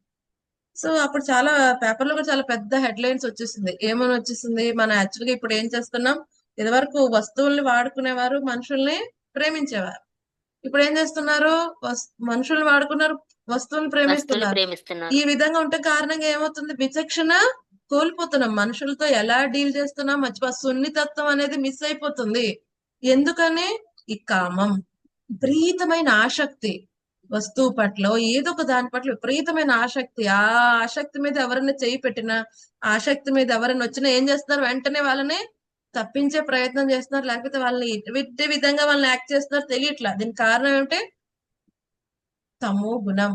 ఏమవుతుంది, విపరీతమైన కోపం. యాక్చువల్ గా రజోగుణం అంటే అక్కడ కోపం వస్తుంది, కానీ ఆ రజోగుణం ఎప్పుడైతే తమో గుణానికి వెళ్ళిపోతుందో అదేమవుతుంది, మితిమీరిన కోపం. అది రజోగుణంలో ఉండనివ్వదు, ఇంకా అది తమో గుణానికి తీసుకుని వస్తుంది. తమో గుణానికి వస్తే ఏమవుతుందండి, తమో గుణం ఉన్న వ్యక్తికి ఏం తెలుస్తుంది, విచక్షణ కోల్పోతాడు మాత్రం. విచక్షణ ఉండదు, ఏం చేస్తున్నాడో ఏం చేయడో తెలీదు, మోహానికి గురవుతాడు, బుద్ధి నశిస్తుంది, జ్ఞానం పనిచేయదు. ఏమవుతుంది, బుద్ధి నాశనం అవుతుంది. తర్వాత అతను ఎటువంటి కార్యక్రమాలు చేస్తున్నాడు, అన్కంట్రోలబుల్. అందుకనే కదా బాగా కోపం వచ్చిన వాళ్ళ చెయ్యి ఏం చేస్తుందో, నోరు ఏం మాట్లాడుతుందో వాళ్ళ కంట్రోల్ ఉండదు. అందుకని ఎవరైతే వాళ్ళ కోపాన్ని నియంత్రించుకోలేరో వాళ్ళ కోపం తెచ్చుకోకూడదు అని చెప్తారు కదండి. ఎవరైతే కోపాన్ని వాళ్ళ కంట్రోల్లో ఉంచుకోగలరో వాళ్ళు మాత్రమే కోపాన్ని తెచ్చుకోవాలి అని చెప్తారు. ఎందుకని, ఆ కోపం ఒక లిమిట్ దాటితే అది ఇంకా ఫర్దర్ గా రజోగుణంలో ఉండనివ్వదు. అది రజో నుంచి తమో గుణానికి తీసుకుని వెళ్ళిపోతుంది. అందుకని ఎప్పుడు కూడా శుద్ధ సత్వంలో ఉండాలి, లేకపోతే అట్లీస్ట్ సత్వగుణంలో అయినా మెయింటైన్ అవ్వాలి. ఓ రజోగుణమే కదని పర్వాలేదు అని అనుకుంటే ఏమవుతుంది, రజోగుణం ఎప్పుడైనా ఫ్రాక్షన్ ఆఫ్ సెకండ్స్ లో మన తమో గుణానికి తీసుకుని వెళ్ళిపోతుంది. సో మేము ఎందుకంటే రకరకాల కోరికలు కోరుకున్నాం, తప్పే ఉంది, రజోగుణంలోనే ఉంటాం, మేము తమో గుణానికి వెళ్ళాం కదా, సత్వగుణానికి ఎందుకు రావాలి, సత్వానికి ఎందుకు వెళ్ళాలని అడుగుతూ ఉంటారు. కానీ ఫ్రాక్షన్ ఆఫ్ సెకండ్స్ రజో నుంచి తమోకు పడిపోవడానికి. సో అందుకని ఇక్కడ వార్న్ చేస్తున్నారు స్వయంభూ మను, స్వయంగా వచ్చి, అయ్యా నాయన ధ్రువ, కొంచెం హద్దు మీరుతోంది ఈ వ్యవహారం అనేది. ఏమంటున్నారు, వాస్తవముగా అనాగసహ, నిరాపరాధులైన నటులను చంపి నువ్వు హద్దు మీరుతున్నావు. సో ఈ హింస అనేది రాజుకి అవసరమే, క్షత్రియుడు అవసరమైతే చేయాలి. భగవంతుడు భగవద్గీతలో కూడా చెప్తాడు, ధర్మాన్ని పునఃస్థాపించడం కోసం చేయాల్సి ఉంటుంది, కానీ దానికి కూడా ఒక లిమిట్ ఉంది కదండి. సో దానికి కూడా ఒక లిమిట్ ఉన్నది. సో అదే చెప్తున్నారు, దేశం యొక్క శాంతి భద్రతలను కాపాడే నిమిత్తమే సంహార కార్యం క్షత్రియునికి అనుమతింపబడెను. ఎటువంటి కారణము లేకుండా సంహార కార్యం చేపట్టకు లేదా హింసకు ఒడగట్టుటకు అతడు అనుమతింపబడడు. హింస నిక్కముగా నరకద్వారమే అయినప్పటికీ దేశం యొక్క శాంతి భద్రత పరిరక్షణకు అది కూడా అవసరమే.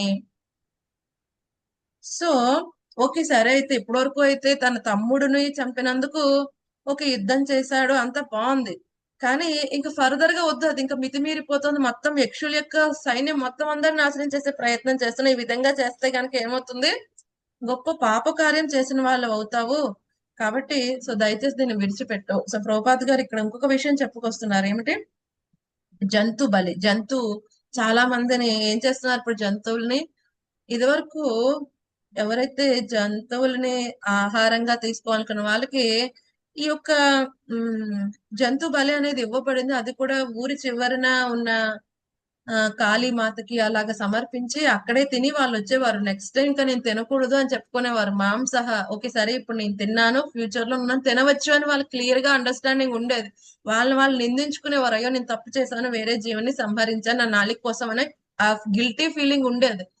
కానీ వాళ్ళు ఆ నోటి రుచిని సంతృప్తిపరచుకునే ప్రయత్నంలో విఫలులు అయిపోయి ఆ విధంగా చేస్తున్నాను వాళ్ళకు ఉండేది. కానీ ఇప్పుడు అసలు చూడండి అసలు ఎన్ని ఉంటున్నాయి. బయటకు వెళ్తే రోడ్డు మీద ఏదైతే మనకి నిత్యావసరాలు కొనుక్కునే షాప్స్ ఎలా ఉంటున్నాయో అలా ఉంటున్నాయి కదండి. ఇలాగా చేయటం కారణంగా ఏమవుతుంది, ఆ యొక్క ప్రకృతిని మనం సమతుల్యాన్ని నాశనం చేస్తున్నాం. అలా కాకుండా సడన్ గా ఒక జీవి యొక్క ఆ స్థితిని మనం ఆపేస్తున్నాం, ఉన్నతిని ఆపేస్తున్నాం. ఎందుకంటే ఆ జీవికి ఆ దేహం వచ్చింది అంటే తన కర్మానుసారం ఆ దేహం వచ్చింది. ఆ సైకిల్లో కర్మ సైకిల్లో ఈ యొక్క 84 లక్షల జీవరాశుల సైకిల్లో ఒక దేహం తర్వాత ఒక దేహం పొందుతూ అది కూడా ఒక పీరియడ్ ఆఫ్ టైం మానవ దేహానికి వస్తుంది. సో అది భోగ శరీరం. అటువంటి శరీరాన్ని మనం నాశనం చేసే అర్హత మనకి లేదు. సో ఎవరైతే వాళ్ళ దేహాన్ని మళ్ళీ ఒక్క క్షణం కూడా ఆయుష్ పెంచలేరో అటువంటి వాళ్ళు వేరే వాళ్ళ దేహాన్ని నాశనం చేయడానికి అర్హతే లేదు కదండి. ఆ దేహం జంతువుదైనా మనిషిదైనా కదండి. సో ఎప్పుడైతే అనవసరంగా ఈ విధంగా హింస జరిగినప్పుడు ఏమవుతుంది, ప్రకృతిలో శాంతి భద్రతలు అనేవి నశిస్తాయి. మనం చూసాం ఇప్పుడు కరోనా రావడానికి కూడా అప్పుడు ఎంతో కారణం ఏంటి, చాలా మంది ఏం చేశారు, కొన్ని ప్రదేశాల్లో జంతువుల్ని ఇష్టం వచ్చినట్టు ప్రతిదీ తినేస్తూ ఉంటాం కారణంగా ఏమైంది, ఆ ఎఫెక్ట్ మొత్తం అందరూ షేర్ చేసుకోవాల్సి వచ్చింది. సో కాబట్టి ప్రకృతి నియమమే ఇది కదండి. ఎప్పుడైతే అనవసరంగా హింసిస్తే ఏమవుతుంది, దాని యొక్క పాప ఫలాన్ని అనుభవించాల్సి వస్తుంది. కాబట్టి ఈ పాప ఫలం రేపొద్దున్న ఏమవుతుంది, ధ్రువుడి వంశానికి అంటే అవకాశం ఉన్నది. అందుకనే దయచేసి ఈ పాపని ఇక్కడే ఆపేవయ్యా అని చెప్తున్నారు కదండి. సో ఎప్పుడైతే మనల్ని ఎవరైనా అటాక్ చేసినప్పుడు సెల్ఫ్ డిఫెన్స్ లో అప్పుడు అవసరమే. క్షత్రియుడు ఓకే తన రాజ్యం మీద ఎవరైనా దుండగులు అటాక్ చేస్తుంటే ఓకే నేను అహింసావాదని నేను ఇప్పుడు చేయను అని కూర్చోకూడదు. అప్పుడు అటాక్ అవసరమే. కానీ ఎప్పుడైతే ఒక స్థితికి వచ్చిన తర్వాత ఇంకా అది అవుట్ ఆఫ్ కంట్రోల్ అవుతున్నప్పుడు తను కంట్రోల్ గా ఉండాల్సి ఉంటుంది. సో అందుకనే చెప్తున్నారు ఇక్కడ, వత్స నువ్వు ఇటువంటి మొత్తం యక్షులందరినీ సంహరించే ఎందుకంటే ధ్రువుడు కోపం ఇంకా శాంతించట్లేదు. అందుకని ఆయన చెప్తున్నాడు ఇది ఎవ్వరు కూడా ఆమోదం చేయరు దీన్ని. అంతకు మించి ఏమంటున్నారు, ఇది మన వంశానికి తగని పని. అరబ్దహ మన వంశానికి ఇది తగని పని, దయచేసి దీన్ని విడిచిపెట్టవు. సో ఇంకా చెప్తున్నారు, నాకు ఇప్పుడు అర్థమైంది ఎవరి పట్ల, నీ యొక్క తమ్ముడి పట్ల నువ్వు చాలా భాతృవత్సలహ, తమ్ముడి పట్ల అనురాగం కలిగి ఉన్నావని అర్థమైంది.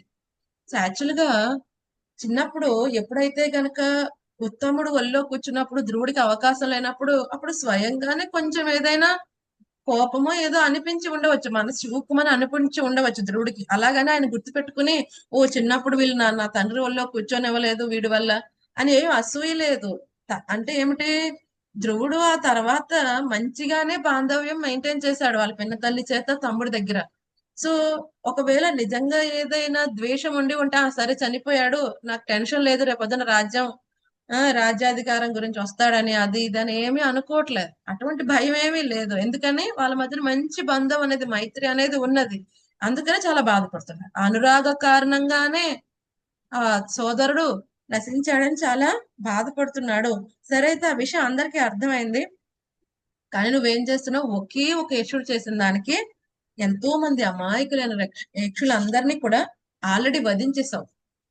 కాబట్టి ఇంకా ఆపేసే. సో నెక్స్ట్ 10వ శ్లోకంలో చెప్తున్నారు, 10వ శ్లోకంలో ఇప్పుడు ఇంకా చెప్తున్నారు. ఫస్ట్ ఏమని చెప్పారు, నీ వంశానికి తగింది కాదు. ఇప్పుడు నెక్స్ట్ ఎక్స్పెషల్లీ ధ్రువుడు లాంటి వాడికి తగిన విషయం కాదు.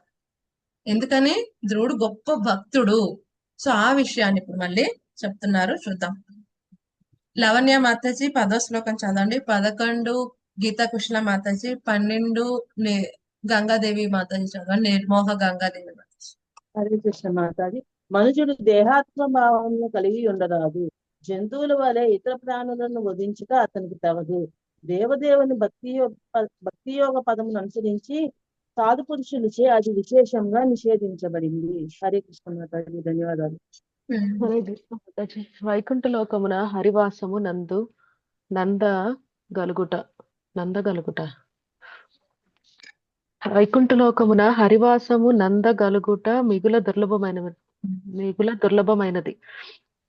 కానీ నీవెంతటి భాగ్యవంతుడు అనగా సమస్త జీవులకు పరమపదమగు భగవానుని అర్చించి నీవు ఆ లోకమును చేరుట ఇదివరకే నిశ్చయింపబడినది. హరే కృష్ణ మాతాజీ. హరే కృష్ణ మాతాజీ. దండవత్ ప్రణామం. నీవు విశుద్ధుడ భక్తుడవు కనుక శ్రీహరి ఎల్లప్పుడూ నిన్ను గూర్చి చింతించుచుండును. ఆ దేవదేవుని ఆంతరింగిక భక్తులందరి చేతను నీవు మిగిల గౌరవింపబడితివి. ఆదర్శప్రాయముగా నడవడికను చూపుటకే నీ జీవితము ఉద్దేశింపబడినది. కనుకనే ఎందులకు నీవిట్టి హేమ కార్యమును చేపట్టితివని నేను అచ్చరు పొందుచున్నాను. Thank you Mataji. Hare Krishna. Hare Krishna. So ఇప్పుడు క్లియర్ గా చెప్తున్నారు, నీ వంశానికి తగింది కాదు, ఎక్స్పెషల్లీ నీలాంటి వాడికి తగింది కాదు. సో ఇప్పుడు ధ్రువుడికి గుర్తు చేస్తున్నారు తన యొక్క ఉన్నతమైన స్థితి కదండి. సో ఇప్పుడు ఒక్కోసారి మన మన మనం ఏదన్నా సడన్ గా ఏదైనా ఎవరి మీద కోపం తెచ్చుకుంటున్నా మన స్నేహితులు గుర్తు చేస్తారు, ఎవరెవరెవరి నువ్వు టాప్ స్టూడెంట్ వి, ఎలా చేయకూడదు ఇటువంటి పనులు, ఇది నీకు సంబంధించింది కాదు, వేరే వాళ్ళు ఎలా వ్యవహరించినా నువ్వు మాత్రం చేయకు, ఆ విధంగా చేయటం కారణంగా నీ రిప్యుటేషన్ తగ్గిపోతుంది అని చెప్తారు. ఈవెన్ వ్యాపారవేత్తల్లో కూడా కొంతమంది ఏదో సమయానికి ప్రలోభపడి ఏదైనా వివిధ మార్గాలు ఎంచుకుంటున్నా వాళ్ళ స్నేహితులు హెచ్చరిస్తారు, లేదు లేదు లేదు, చిన్నపాటి లాభం కోసం ఇటువంటి మార్గాలు తీసుకోవద్దు, నీకున్న ఇప్పటి వరకు ఉన్న రిప్యుటేషన్ అంతా పోతుంది, సో నీ మార్కెట్ వాల్యూ అంతా పడిపోతుంది, ఇటువంటి వాల్యూ నువ్వు ఇటువంటివి తీసుకోవద్దు. అలాగే భక్తుడికి కూడా కొన్ని ఉంటాయి సిద్ధాంతంలో. సో అటువంటి వాటి నుంచి పడిపోవద్దు, నువ్వు ఆల్రెడీ గొప్ప భక్తుడివి అని చెప్పి ఇంకొకసారి మను గుర్తు చేస్తున్నారు. సో ఏమంటున్నారు, మనిషి ఎప్పుడు కూడా ఎలా ఉండాలి, ఈ దేహాత్మ భావన కలిగి ఉండకూడదు ఎవరైనప్పటికీ కూడా. ఒక మానవ జన్మ పొందిన వాడు ఎక్స్పెషల్లీ వేరే వాళ్ళ పట్ల హింస అనేది ఎక్కువ తీసుకోకూడదు. కేవలం జంతువులే విచక్షణ రహితంగా ఉంటాయి. ఇప్పుడు పులి ఏమన్నా బాధపడుతుందా అండి, ఇంతమందిని చంపేశాను, లేకపోతే పులికి ఏమన్నా పాపం వస్తుందా ఇంతమందిని చంపితే? జ్ఞానం ఉండదు, ఏమి తెలియదు. ఎందుకని పులికి పాపం రాదు? 10 మందిని ఇప్పుడు 10 జంతువులు చంపేసి తినేసింది అనుకోండి, దాని యొక్క లక్షణమే అది కదా మాత్రం, దాని యొక్క ఆహారమే అది కాబట్టి దానికి తప్పు. ఇప్పుడు పులి అలా అడవిలో వెళ్తున్న సాధువులు 10 మంది చంపేసి తినేసింది అనుకోండి, దానికి ఏమన్నా పాపం వేస్తారా దేవుడు? వేయడు. ఎందుకని దాని భోగ శరీరం అది, జస్ట్ ఆహార నిద్ర భయమైత్రం కోసమే ఇచ్చిన శరీరం అది. అవన్నీ కూడా భోగ శరీరములు అంటారు. సో వాటికి విచక్షణ ఏమి ఉండదు. సో అక్కడ పాపం పుణ్యం అవేమి ఉండవు. కర్మ సిద్ధాంతం ఎక్కడ వస్తుంది? ఈ యొక్క 4 లక్షల రకములు ఏదైతే మానవ జాతి ఎవరైతే విచక్షణ జ్ఞానం కలిగి ఉన్న వారికి మాత్రమే. ఈవెన్ యమధర్మరాజు యమభట్లకి చెప్తారు, 84 లక్షల జీవరాశులు అందరూ నా జ్యురిడిక్షన్లోకి రారు, కేవలం ఎవరైతే 4 లక్షల జీవరాశులు అందులో కూడా పాపం చేసే వాళ్ళకి మాత్రమే నాకు పర్మిషన్ ఉంది వాళ్ళకి శిక్షించడానికి అని చెప్తారు. మిగతా భోగ శరీరములు అవి స్లోగా 1 by 1 అవి వాటి కర్మానుసారం దేహములు పొందుతూ వెళ్తూ ఉంటాయి కదండి. వాటి కర్మ సిద్ధాంతం అక్కడ ఉండదు. సో ఇక్కడ అదే చెప్తున్నారు, జంతువుల వలె మామూలుగా ఎవరైతే ఒక ఆత్మశక్తిలో వ్యవహరించకూడదు. ఎక్స్పెషల్లీ ఎవరు? ఋషికేశ అనువర్తినం, భగవంతుని యొక్క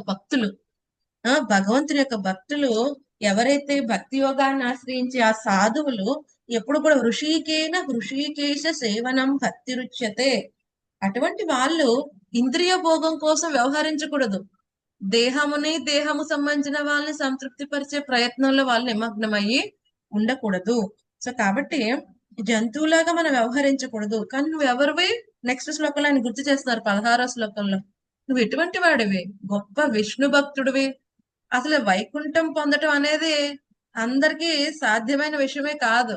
కానీ ధ్రువుడికి ఆల్రెడీ ఆ వరం పొందాడు. గుర్తుందా ధ్రువుడికి ఏం వరాలు ఇస్తాడు స్వామి? ఎవరికి ఆయనకి గుర్తుంది చూద్దాం. ఆయనకి కొన్ని వేల సంవత్సరాలు ధ్రువలోకం దీర్ఘాయుష్ని ఇస్తారు ఇస్తారు మాతాజీ. మాతాజీ. కొన్ని వేల సంవత్సరాలు సుఖ ధ్రువలోకాన్ని సంతోషాలతో రాజ్యాన్ని ఉండే భాగ్యాన్ని కూడా పరిపాలించడానికి కూడా కొన్ని ప్రసాదిస్తారు. వేల సంవత్సరాలు ఇస్తారు మాతాజీ.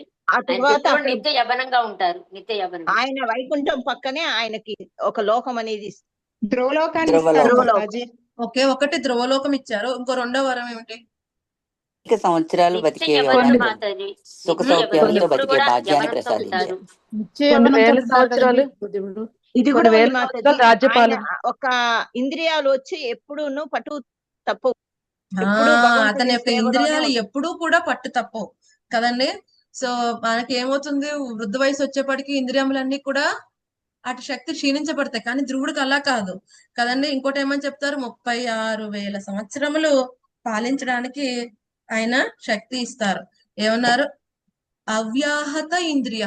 నీ ఇంద్రియాలు ఎప్పుడు కూడా స్ట్రాంగ్ గా ఉంటాయి. ఎప్పుడైతే యంగ్ వయసులో ఉన్నప్పుడు ఎలా ఉంటాయి అంతే స్ట్రాంగ్ గా ఇంద్రియాలు ఉంటాయి.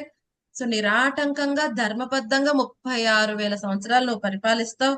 ఆ ఎప్పుడైతే ఉమ్, మీ నాన్నగారు అడవికి వెళ్ళిపోయిన తర్వాత ఉత్తనపాదుడు నిన్ను రాజ్యం చేసి వెళ్ళిన తర్వాత నువ్వు నిరాటంకంగా పరిపాలిస్తావు. మళ్ళీ ఏమని చెప్తారు, నీ యొక్క ఉత్తముడు సురీచి నశింపబడతారు ఈ విధంగా. సో అవన్నీ కూడా స్వామి ముందే చెప్పేస్తారు. ఇంకోటి ఏమంటారు, నువ్వు వైకుంఠానికి నువ్వు వస్తావు. నువ్వు నీ మరణ సమయంలో నన్ను గుర్తు చేసుకోగలవు. సో మనందరికీ కన్ఫర్మేషన్ ఉందా మరణ సమయంలో మనం గుర్తు చేసుకోగలమని? మనకి లేదు మాతాజీ. మనకి లేదు. మనం హోప్, మనకి ఆశ పడుతున్నాం, వెళ్ళగలమేమో, వెళ్తామేమో కదండి. నమ్మకం, మనకి నమ్మకం మాత్రమే. మనకేమో టికెట్ కన్ఫర్మ్ అవ్వలేదు, జస్ట్ టికెట్ తీసుకుని వెయిట్ చేస్తున్నాం. అది ఆర్ఏసీనా కన్ఫర్మ్ టికెట్ ఇంకా తెలీదు. బట్ ఏదైతే గురువు యొక్క దేశ తీసుకుని మనం ఏం చేస్తున్నాం, టికెట్ కన్ఫర్మ్ చేసుకుంటున్నాం ఫస్ట్. ఇప్పుడు టికెట్ తీసుకున్న తర్వాత టైం కి రైల్వే స్టేషన్ కి వెళ్ళలేదు అనుకోండి, టికెట్ కన్ఫర్మ్ కూడా అయిపోయింది బట్ వెళ్ళలేదు రైల్వే స్టేషన్ కి, ఆ రోజు చక్కగా పడుకున్నాడు అనుకోండి, మరి వాడు వెళ్తాడా డెస్టినేషన్ కి? టికెట్ వెళ్ళలేడు మాతాజీ. టికెట్ ఉన్నవాడికి టికెట్ లేని వాడికి పెద్ద తేడా లేదు. సో ఇప్పుడు ఎవరైనా ముగ్గురు స్నేహితులు ఒక టికెట్ కన్ఫర్మ్ అయిపోయింది కానీ తిండి కింద పెట్టుకుని పడుకున్నాడు, ఇంకో ఇద్దరు టికెటే రాల, వాళ్ళు పడుకున్నారు. సో ముగ్గురు పడుకున్నారు. సో ఇప్పుడు ముగ్గురికి పెద్ద తేడా ఏమి లేదు. ఒక టికెట్ ఉండి పడుకున్న వాడికి టికెట్ లేకుండా ఎటువంటి తేడా లేదు.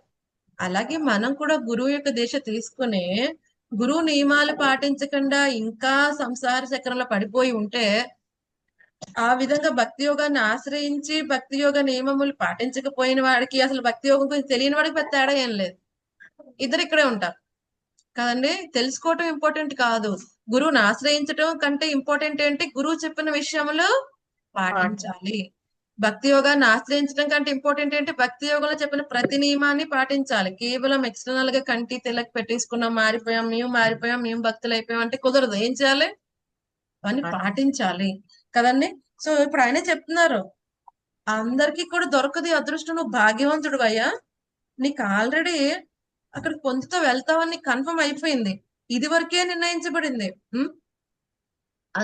అందరి జీవులకి డెస్టినేషన్ ఏంటి, పరమపదం, వైకుంఠ ధామం.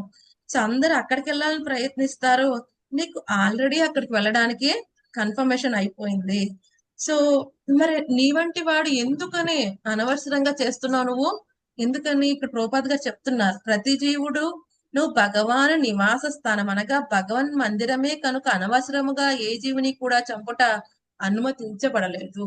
ఎందుకని, ప్రతి ఒక్క దేహంలో ఎవరుంటున్నారు, జీవాత్మతో పాటు పరమాత్మ ఉంటున్నాడు. సో అందుకనే మనం ఎన్ని చేస్తాం, ఈ తిలక్ అంతా పెట్టుకుంటాం 13 ప్లేసెస్ లో. ఎందుకని, ఇది భగవంతుడి యొక్క మందిరం, పరమాత్మ ఉన్నాడు, ఇది భగవంతుడి యొక్క ప్రాపర్టీ కదండి. మన టెంపుల్ ని ఏ విధంగా నీట్ గా మెయింటైన్ చేస్తాం, భగవంతుడు అక్కడ ఉంటున్నాడు, భగవంతుడి యొక్క ప్రాపర్టీ. అక్కడ టెంపుల్లో ఏం చేయాలి, టెంపుల్లో ఉన్న ప్రతిది, గంట అయినా ఏదైనా సరే భగవంతుడి యొక్క సేవలో ఉపయోగిస్తారు. టెంపుల్లో ఉన్న ప్రతి వస్తువు, పూల చెట్టు అయినా ఏదైనా భగవంతుడి సేవ కోసమే. అలాగే ఈ దేహంలో ప్రతి అంగం ఏదైనా భగవంతుడి యొక్క సేవ కోసమే. అటువంటిది ఆ భగవాన్ మందిరం లాంటి యొక్క దేహాన్ని, వేరే వాళ్ళ యొక్క దేహాన్ని అనవసరంగా ఎవ్వరు కూడా సంహరించకూడదు.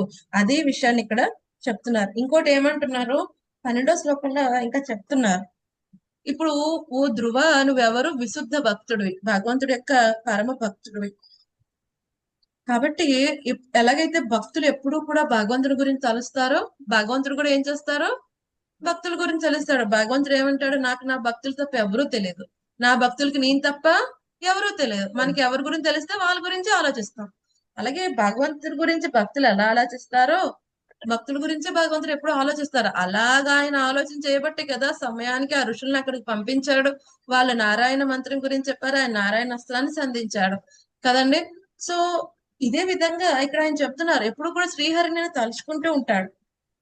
అంతేకాదు, ఇప్పుడు నువ్వు ధ్రువుడు గొప్ప భక్తుడు అని చెప్పి ఈ హృషికేశుని యొక్క అనేకమైన భక్తుల చేత నీకు గౌరవింపబడుతున్నావు. ఇంకోటి ఏంటి, అప్పుడు ఎలా ఉండాలి? ఒక భక్తుడి యొక్క విషయం ఎలా ఉండాలి?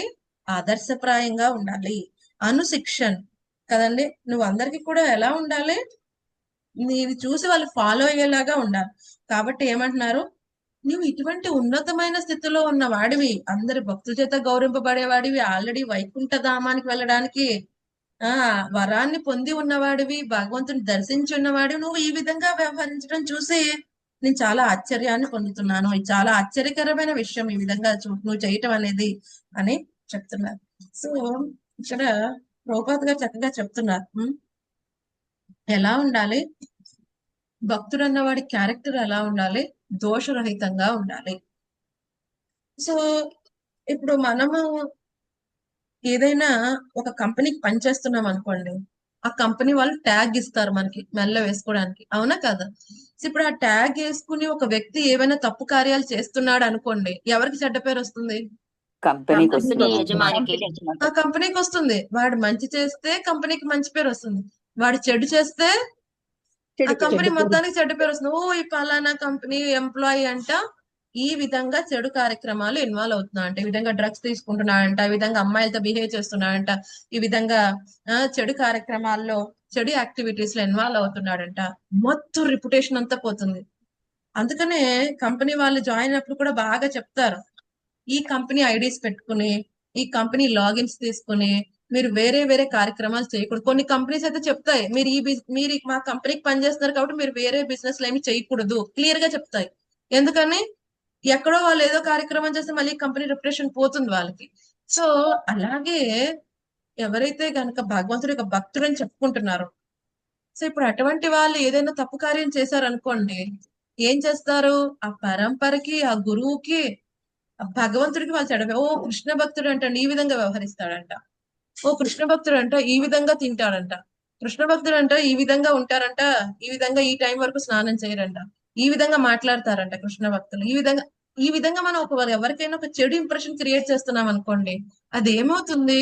మన గురు పరంపరకు గాని, మన గురువు గాని మనం ఏం మంచి చేయట్లేదు, మన వల్ల ఇంకా నాశనం చేస్తున్నాం. అందుకనే ఎప్పుడైతే మనం కూడా ఈ యొక్క ప్రభుపాద్ గారు స్థాపించిన ఇస్కాన్ సంస్థలో మనం రిప్రజెంట్ చేస్తున్నాం, ఈ కంటి తిలక్ మనం పెట్టుకుంటున్నాం, మన గురువుని మనం తీసుకుంటున్నాం, మన గురువుని మనం రిప్రజెంట్ చేస్తున్నాం. ఓ పలానా గురువు యొక్క దాసి, అంటే పలానా గురువు యొక్క దాసుడు, పలానా గురువు యొక్క శిష్యులు అని అనిపించుకున్నప్పుడు తప్పుగా వ్యవహరిస్తే ఏమిటి? ఆ గురువుకి, ఆ పరంపరకి, ఆ సంస్థకి తప్పు విషయం అవుతుంది. అందుకనే భక్తుడైన వాడికి పెద్ద రెస్పాన్సిబిలిటీ ఉన్నది కదండి. అంటారు కదా, power comes with more responsibilities. ఇప్పుడు న్యాయాధికారి అలాగే ఎవరు ప్యూన్, క్లర్క్ ఉంటాడు, ఇద్దరు బిహేవియర్ ఒకేలాగా ఎక్స్పెక్ట్ చేస్తారా? లేదు మాతాజీ, ఉండదు. క్లర్క్ దగ్గర నుంచి ఎక్కువ ఆశించరు, కానీ న్యాయాధికారి, న్యాయ స్థానంలో కూర్చున్న వ్యక్తి దగ్గర నుంచే కొంచెం మంచి క్యారెక్టర్ వాళ్ళు ఆశిస్తారు కదండి, మంచి క్యారెక్టర్ ఆశిస్తారు. సో కుక్క సరిగ్గా బిహేవ్ చేయట్లేదని ఎవరు బాధపడరు, దాని ప్రవర్తనే అలాంటిది, కుక్కతో ఒక వంకర అలాగే ఉంటుంది. కానీ ఒక మానవ జన్మ వచ్చిన తర్వాత కూడా కుక్కలాగానే వాడి బిహేవియర్ ప్రవర్తిస్తూ ఉంటే అది సరైన విషయం కాదు కదండి, అది అంగీకరించబడింది కాదు. అలాగే ఒక భక్తుడు అని చెప్పుకున్నాడు, భక్తుడు అన్నవాడు బ్రాహ్మణుడి కంటే ఉత్తమమైన వాడు. సో ఎవరైతే భక్తుడు అని చెప్పుకున్నప్పుడు ఏం చేయాలి? ఆ విధంగా వాడు వర్తించాల్సి ఉంటుంది. అందుకనే ఈయన చెప్తున్నారు, నువ్వెవరు? శుద్ధ భక్తుడివి. సో అలాగే ఎలా యద్యద్ ఆచరతి శ్రేష్ఠ. సో ఇప్పుడు మన శిక్షా గురువులు, దీక్షా గురువులు వాళ్ళని చూసి మనం ఇన్స్పైర్ అవుతాం, అవునా కదా? వాళ్ళు ఎలా చేస్తున్నారు, ఇప్పుడు వాళ్ళే తప్పుగా వ్యవహరిస్తున్నారు అనుకోండి, ఏమవుతుంది? వాళ్ళ కింద ఉన్న వాళ్ళు సరిగ్గా ఫాలో అవుతారా? ఫాలో అవ్వరు కదండి. సో అలా ఎద్దేది ఆచరతి శ్రేష్ట. రాజు ఎలా ఉంటే ప్రజలు అలాగే ఉంటారు. అలాగే ఒక ఉత్తమమైన భక్తుడు అని కేటగిరీ ఆల్రెడీ ఒక పొజిషన్ ఇచ్చిన తర్వాత అతను చేసే ప్రతి కార్యక్రమం అందరూ చూస్తారు. ఒకసారి మన హిస్ హోలినెస్ జయపతాక స్వామి మహారాజ్ దగ్గరికి వచ్చినప్పుడు మాయాపూర్ లో ఇంటర్వ్యూ చేస్తూ ఉంటారు అనమాట. సో మన గురు మహారాజ్ ని అడుగుతారు. సో సో గురు మహారాజ్ అంటారు, చూస్తుంటే మీ శిష్యులు మీరు చేసిన ప్రతి యాక్టివిటీని రికార్డ్ చేస్తున్నారు అంటే మన గురు మహారాజ్ నవ్వుతూ చెప్తారు, నాది ఓపెన్ బుక్ లైఫ్. నేను చేసింది ప్రతిదీ ఈచ్ అండ్ ఎవ్రీథింగ్ నోట్ అవుద్ది కదండి. సో కాబట్టి I should be more responsible కదండి. సో ఎప్పుడు మనం భక్తులు అవుతున్న కొద్దీ ప్రతి రోజుకి ఏమిటి మన రెస్పాన్సిబిలిటీ పెరుగుతుంది. సో మనం ఇంకో కొంతమందిని తయారు చేస్తున్నాం అనుకోండి భక్తి జీవితంలో, మన రెస్పాన్సిబిలిటీ ఇంకా పెరిగిపోతూ ఉంటుంది కదండి. ఎందుకని ఇలా కూడా చేయొచ్చా భక్తి అంటే, ఓకే సరే అయితే ఇలా తినేయచ్చా బయట, ఓకే ఓకే శ్రీ విష్ణు చెప్పుకుని తినేయచ్చంట, ఆవిడ తినేసింది నేను తినేస్తా కదండి. సో మనం ఏం చేస్తున్నాం ప్రతిదీ చూస్తారు కదండి, ప్రతిదీ చూస్తారు. మనం చెప్పిందే కాదు మనం చేస్తుంది కూడా చూస్తారు. కాబట్టి ఎలా ఉండాలి మనం, ఎలా ఉంటుంది భక్తుడి జీవితం? వైట్ క్లాత్ మీద ఒక్క బ్లాక్ డాట్ ఉన్నా చాలా గ్రాండ్ గా కనిపిస్తుంది కదా. అలాగే లోపములు ఆ విధంగా ఎత్తి కుట్టినట్టు కనిపిస్తాయి. కాబట్టి చాలా జాగ్రత్తగా మనం వ్యవహరించాలి. సో ఇప్పుడు ఎటువంటి విధంగా ఉంటే భక్తుడైన వాడు భగవంతుడు ప్రసన్నుడవుతాడు, ఆ విషయాన్ని ఇప్పుడు ధ్రువుడికి స్వయంభూమను చెప్తున్నారు. శశికళ మాతాజీ 13 చదవండి, 14 నాగం సునీత మాతాజీ చదవండి.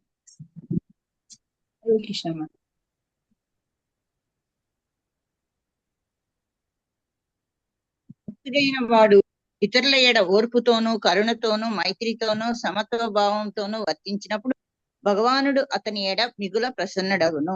ధన్యవాదాలు మాతాజీ. హరే కృష్ణ. హరే కృష్ణ మాతాజీ. జీవితమున భగవానుని వాస్తవముగా ప్రసన్నుని చేసిన వాడు స్థూల సూక్ష్మ భౌతిక స్థితుల నుండి బయటపడగలడు. ఆ విధముగా సమస్త ప్రకృతి గుణముల నుండి విముక్తుడై అతడు అపరిమితమగు ఆధ్యాత్మిక ఆనందమును పడియగలడు. Thank you Mataji. ఇప్పుడు ఎలా వ్యవహరించాలో చెప్తున్నారు. ఎలా వ్యవహరించాలంటే భక్తుడైన వాడు తితిక్షయ కరుణయ, ఎవరి పట్ల కరుణ కలిగి ఉండాలి? తనకంటే తక్కువ వారి పట్ల, అజ్ఞానంలో ఉన్న వారి పట్ల కరుణ చూపించాలి. సో ఎలా చూపించాలి? అజ్ఞానంలో ఉన్న వారి పట్ల కరుణ ఎలా చూపిస్తాడు ఆయన? సో అన్నిటికంటే అద్భుతమైన విషయం ఏమిటో వాళ్ళకి ఇవ్వటం కారణం ఏమిటి? అది భగవద్ విజ్ఞానం. ఫస్ట్ ఆత్మ సాక్షాత్కారం, ఆ తర్వాత భగవద్ విజ్ఞానం. తన యొక్క నిజ స్థితిని వాళ్ళకి తెలియచేయటం ఏమిటి? జీవేర స్వరూప హోయ్ కృష్ణేర నిత్యదాస్ అని చెప్పి, ఆ తర్వాత భగవంతునికి ఆ యొక్క జీవాత్మ ఏ విధంగా సేవ చేయాలి ఆ విధానాన్ని తెలియచేయటం. సో ఈ విధంగా ఏమవుతుంది? ఆ జీవాత్మని తన యొక్క నిజస్థితిని తెలియచేసి ఎటువంటి పాపపు కార్యాలు చేయకుండా భగవంతుడి దగ్గర చేసే ప్రయత్నం చేస్తున్నాడు. ఇది మన ఏ జీవాత్మ పట్ల అయినా చూపించే నిజమైన కరుణ. సో తితిక్షవ కరుణయ, కరుణ ఉండాలి. సో మరి ఎవరి పట్ల తితిక్ష, ఎవరి పట్ల ఓర్పుతో ఉండాలి? సో ఎవరి పట్ల ఓర్పుతో ఉంటాం యాక్చువల్ గా? సో ఒక్కొక్కసారి ఏం చేస్తాము, ఎవరైతే మన శిక్షా గురువులు దీక్షా గురువులు మనకు కరెక్ట్ చేసే ప్రయత్నం చేస్తారు. సో అప్పుడు ఎలా వ్యవహరించాలి?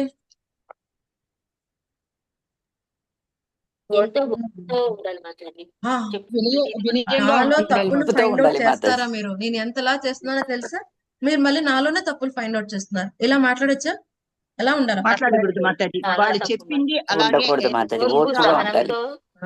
అప్పుడు ఓర్పుగా ఉండాలి కదండి. ఎవరైనా మనం కరెక్ట్ చేసినప్పుడు ఎలా ఉండాలి?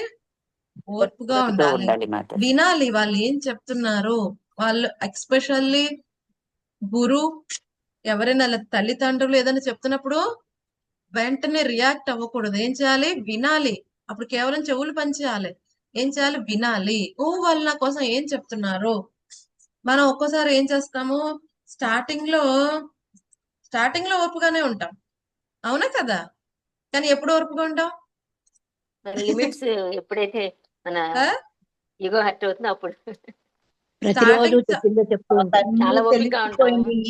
మాకు ఇంకొకరితో పని లేదు అనుకున్నప్పుడు స్టార్టింగ్ చాలా ఓర్పుగా ఉంటాయి. ఎందుకని స్టార్టింగ్ నాకు ఏదీ తెలియదు, ఈ పలానా డివోటీ నన్ను తీసుకుని వచ్చారు, సో ఇప్పుడు ఏం చెప్తే అది నేను చేస్తాను, నాకేమీ తెలియదు కాబట్టి నేను అన్ని నేర్చుకుంటున్నాను. ఈ రోజు నేను నేర్చుకుంటానికి కారణం ఈవిడే.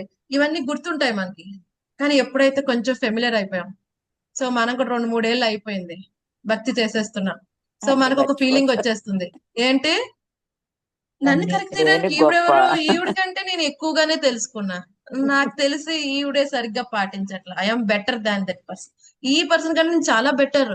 ఓ క్లాస్ ఇలా ఇస్తారా, నేనైతే ఇంక చాలా బాగా ఇలా ఇస్తారేంటి క్లాస్, ఇలాంటి ఎగ్జాంపుల్సా, సేమ్ ఎగ్జాంపుల్స్ ఎప్పుడు కూడా ఇలా కాదు ఇలా కాదు కదండి. ఏమవుతుంది, ఓవర్ పీరియడ్ ఆఫ్ టైం ఏం చేస్తాం, మన గురించి చాలా గొప్పగా ఊహించుకోవటం ప్రారంభిస్తాం. ఓ నేను ఆల్రెడీ ఇంత సీనియర్ డివోటీ, వచ్చి 5 ఏళ్ళు అయిపోయింది తెలుసా భక్తిలో, నేను చెప్తే అందరికి అదే మాట, అదే శాసనం, నేను చెప్తేనే అందరూ వింటున్నారు, సో నేను లేకపోతే అసలు ఈ సంస్థ నడుస్తుందో నడవదో, ఇటువంటి స్థితికి వచ్చేస్తారు. అటువంటి స్థితికి వచ్చినప్పుడు ఎవరైనా వాళ్ళ శిక్షా గురువులు ఒక కరెక్షన్ చెప్తే వాళ్ళు తట్టుకోలేరు, వాళ్ళు ఏం చేస్తారు, వెంటనే రియాక్ట్ అయిపోతారు, కోపం వెంటనే రియాక్ట్ వచ్చేసినట్టు. అయిపోతే వాదిస్తారు, అసలు మీరు నాకు ఎలా చెప్పగలరు అని మాట్లాడతారు. సో అది చాలా కరెక్ట్ బిహేవియర్ కాదు. అప్పుడు ఎలా ఉండాలి, చాలా ఓర్పుతో ఉండాలి, భక్తులతో ఉండాలి. సహనంతో ఉండాలి.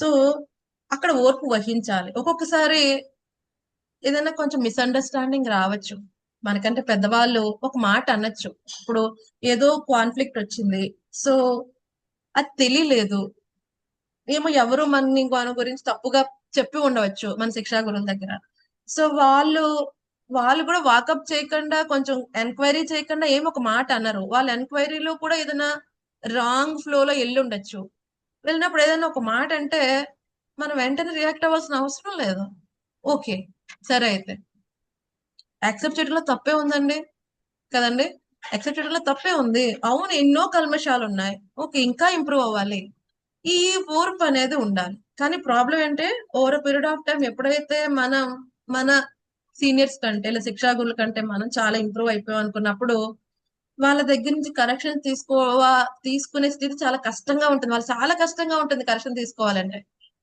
కదండి. సో ఆ విధంగా ఏమవుతుంది, వాళ్ళు ఇంకా నెక్స్ట్ ఇంప్రూవ్ అవడానికి అవకాశాన్ని వాళ్ళు కోల్పోతారు. ఇంకొక విషయంలో ఓర్పుగా ఉండాలి. ఎవరు, ఇక్కడ ప్రభుపాద్ గారు చెప్తున్నారు, సో ఎవరైతే కొంతమంది అసూయ కలిగి ఉంటారు, ఇప్పుడైతే ప్రచారం చేస్తున్నప్పుడు కొంతమంది అభక్తులు అసూయ కలిగి ఉంటారు, అసూయ చూపిస్తూ ఉంటారు, ఒక్కొక్కసారి కొంతమంది భక్తులు కూడా అసూయ చూపిస్తూ ఉంటారు, అది చాలా ఆశ్చర్యకరమైన విషయం, బట్ అది జరుగుతూ ఉంటుంది, వెరీ జనరల్ గా మనం చూస్తూ ఉంటాం కదండి. సో అసూయ ఇప్పుడు మామూలుగా అభక్తులు అనుకోండి ఏం చేస్తారు, వాళ్ళు అసూయ పెట్టుకుంటారు కదండి. ఇప్పుడు ప్రభుపాద్ గారు కూడా ప్రచారం చేస్తున్నప్పుడు ఎంతో మంది ప్రభుపాద్ గారి పట్ల అసూయ పెట్టుకున్నారు. ఓ ఇప్పుడు అమెరికాలో ప్రచారం చేస్తున్నప్పుడు ఎవరైతే ఈ డ్రగ్ డీలర్స్ వీళ్ళందరూ ప్రభుపాద్ గారిని వాళ్ళు శత్రువు కింద భావించారు, ఈ వ్యక్తి వచ్చి ఏదో చెప్తున్నాడు, ప్రచారం చేస్తున్నాడు, మా డ్రగ్ బిజినెస్ అంతా డౌన్ అయిపోతుంది అని చెప్పి ఇబ్బంది పెట్టే ప్రయత్నం చేశారు. సో అప్పుడు ఏం చేయాలి, తితిక్షవ, ఓర్పుగా ఉండాలి, ఓర్పుగా ఉండి వాళ్ళని ఏ విధంగా శాంతిపరచాలి, వాళ్ళని ఏ విధంగా ఎదుర్కోవాలి తెలుసుకోవాలి కదండి. సో వాళ్ళని శపించటం గాని కోపంలో, కొంతమంది శపించేస్తారు, ఓ నన్ను ఇలా అన్నావు కదా నువ్వు ఇలాగైపో కదండి, అటువంటివి ఏమి కాదు. వాళ్ళు ఎంత ఓర్పుతో ఉంటారో అటువంటి వాళ్ళు ఎంతో మందిని కూడా ప్రభుపాద్ గారు భక్తుల్ని చేశారు కదండి. సో అటువంటి వాళ్ళ పట్ల కూడా ఓర్పుతో ఉండాలి. సరే అయితే ఇక్కడ అంతా ఏమంటున్నారు, అపోజిషన్ వచ్చేస్తుంది, సరే అయితే వీళ్ళకి ఇంకా నేను ప్రచారం చేయను, ఈ ఏరియా ఖాళీ, ఈ ఏరియాలో అసలు ప్రచారమే చేయను, లేకపోతే ఈ గ్రూప్ తో నేను మాట్లాడను, సో ఇటువంటివన్నీ కూడా కొంచెం ఓర్పుతో ఉండాలి. అలాగే ఒక్కోసారి ఏమవుతుంది, నెక్స్ట్ లో చూద్దాం, నెక్స్ట్ ఏమన్నారు, మైత్ర చాకిల జంతుషు, సో మైత్రితో ఉండాలి. ఎవరితో మైత్రితో ఉండాలి, ఎవరైతే ఈక్వల్స్ తో, ఎవరైతే మన సమానత్వం కలిగి ఉన్న వారితో స్నేహ బాంధవ్యం కలిగి ఉండాలి, సమానమైన వాళ్ళతో. సో కానీ ప్రాబ్లం ఏమిటి, ఈ సమస్థితిలో ఉన్న వాళ్ళతో స్నేహం ఏం చేస్తారు, స్నేహం నుంచి ఓవర్ పీరియడ్ ఆఫ్ టైం ద్వేషాన్ని తయారు చేసుకుంటారు, ఎందుకని కాంపిటీషన్. సో ఏం చేస్తారు, ఇద్దరు ఒకేసారి స్టార్ట్ చేసాం, వీళ్ళు ఈ విధంగా ఎలా ఇంప్రూవ్ అయిపోతున్నారు, వీళ్ళు ఈ విధంగా ఎలా ప్రచారం చేస్తున్నారు, నాకంటే ముందు ఎలా వెళ్ళిపోతున్నారు, సో వీళ్ళని ఎందుకు అందరూ గౌరవిస్తున్నారు, ఈ విధంగా వాళ్ళతో ఎవరైనా ముందుకు వెళ్తూ ఉంటే వాళ్ళ పట్ల ఆనందపడాలి, నా స్నేహితుడు నాతో పాటు వచ్చినా ఇంకా ముందుకు వెళ్తున్నాడు. భగవంతుడు చెప్పాడు, శక్తిమంతుల్లో శక్తిని, బుద్ధిమంతుల్లో బుద్ధిని, కీర్తిమంతుల్లో కీర్తిని, ఏదైనా ఒక మనిషిలో సామర్థ్యాన్ని అని చెప్పాడు. సో ఎవరైనా ఒకళ్ళు బాగా ఉన్నతంగా చేయగలుగుతున్నారంటే భగవంతుడి పట్ల అపారమైన కరుణ వాళ్ళ మీద ఉంది. భగవంతుడు వాళ్ళ పట్ల కృపా దృష్టి చూపించాడు. సరే అయితే నాకంటే ఈ భక్తుడి పట్ల ఆచార్య కృప, గురు కృప, కృష్ణ కృప చాలా ఉంది, అందుకే చాలా బాగా ప్రోగ్రెస్ అవుతున్నాడు. సరే అయితే నేను కూడా ప్రయత్నిస్తా, ఇలా ఉండాలి కదండి. కానీ ఏం చేస్తారు, వాళ్ళతో గనక ద్వేషం పెట్టుకుంటే ఏమవుతుంది, వాళ్ళని వెనక్కి లాగే ప్రయత్నం చేసి వాళ్ళని అవమానించే ప్రయత్నం చేస్తే ఏమవుతుంది, వాళ్ళు వెనక్కి వస్తారో లేదో తెలియదు, కానీ మనం ఉన్న స్థితి నుంచి మనం పడిపోతాం. అందుకని సమానమైన వాళ్ళతో మైత్రితో ఉండాలి. సో ఇంకోటి ఏమంటున్నారు,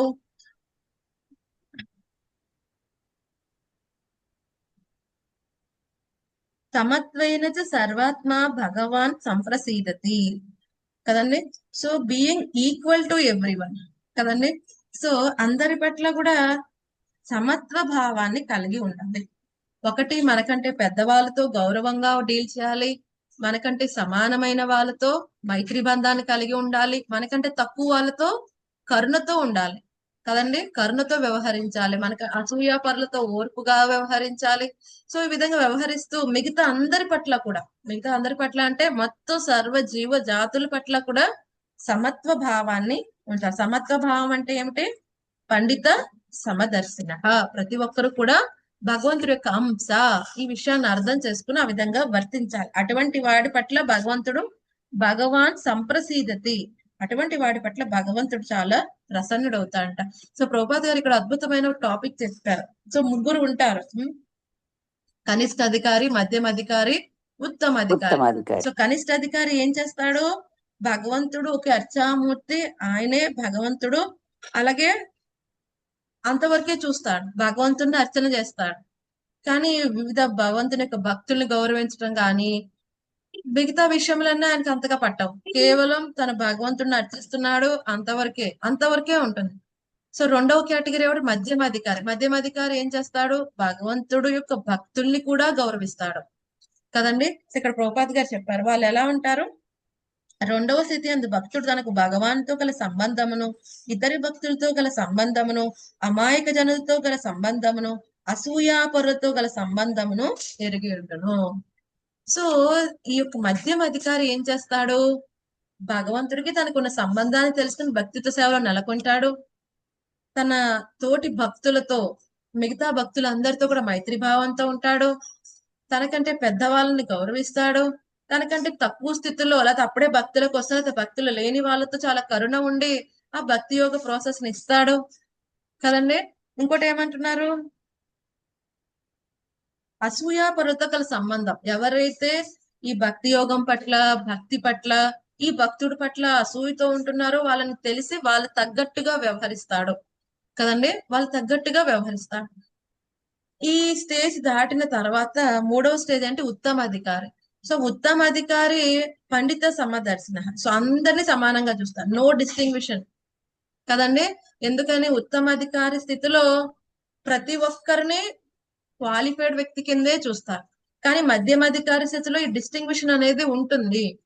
ఎవరైతే ఉత్తమ అధికారి స్థితికి వెళ్ళినప్పుడు అందరినీ కూడా సకల జీవుల్ని సమానంగా చూస్తారు. సో అటువంటి శుద్ధ భక్తుని యొక్క ఆచరణ భగవానికి మిగుల ప్రియమైనది. సో మనం కనిష్ట అధికారిగా ఉండకూడదు, మధ్యమ అధికారి కింద వ్యవహరిస్తూ మధ్యమ నుంచి ఉత్తమ అధికారికి వెళ్ళే ప్రయత్నం చేయాలి. సో మధ్యమ అధికారిగా ఉన్నప్పుడు ప్రచారం చేస్తాం. సో ప్రచారం చేస్తున్నప్పుడు ఇవన్నీ తెలుసుకోవాలి, ఎవరి శత్రువు, ఎవరు మనకంటే పెద్దవాళ్ళు, ఎవరికి మనం ప్రచారం చేయాలి, సో ఇవన్నీ తెలుసుకుని వర్తించాలి. రైట్, ఇక్కడే చెప్పారు, భగవంతుడు ఎల్లరికూ మిత్రుడు, ఎవరికి శత్రువుడు కాదు, అతడు సదా శాంతుడై ఉండును, భక్తుని కొన్ని తద్గుణం. భగవంతుడు ఎలాగైతే వ్యవహరిస్తాడో భగవంతుడి యొక్క భక్తులు కూడా అలాగే అందరి పట్ల మిత్రత్వంతో ఉంటారు, ఎవరిని శత్రువుగా భావించరు, ఎప్పుడు కూడా శాంతంగా ఉంటారు. అవన్నీ గుర్తు చేస్తున్నాడు. ఒకసారి ఈ విధంగా వ్యవహరిస్తే నువ్వు భగవంతుడిని సంతృప్తి పరచగల ఓ ధ్రువ అని చెప్తున్నారు. సో నెక్స్ట్ ఒకవేళ సంతృప్తి పరిస్తే ఏమవుతుంది, ఇప్పుడు ధ్రువుడు అడగచ్చు, సరే అయితే నేను సంతృప్తి పరిస్తే ఏం జరుగుతుందండి. సో దానికి సమాధానం 14వ శ్లోకంలో చెప్తున్నారు. ఎవరైతే భగవంతుని ఈ విధంగా సంతృప్తి పరుస్తారో వాళ్ళు బయటపడతాడు దేని నుంచి, విముక్త, విముక్త జీవన్ నిర్ముక్త. జీవన్ నిర్ముక్త ఈ యొక్క స్థూల సూక్ష్మ దేహముల భౌతిక స్థితుల నుంచి ముక్తుడవుతాడు, అంటే జీవన్ ముక్తుడు అవుతాడు. సో జీవన్ముక్తుడు అయినప్పుడు ఏమవుతుంది? గుణాతీతమైన స్థితిలో ఉంటాడు. ప్రాకృతై గుణై విముక్త. గుణముల నుంచి విముక్తి, గుణాతీతమైన స్థితికి వస్తాడు వాడు. అప్పుడు ఏమవుతుంది? వాడికి అమితమైన ఆధ్యాత్మిక ఆనందాన్ని పొందుతాడు. ఇక్కడ ఉన్నారు, బ్రహ్మ నిర్వాణం రుచ్యతి. అపరిమితమైన ఆధ్యాత్మిక ఆనందాన్ని వాడు పొందుతాడు ఆ స్థితిలో కదండి.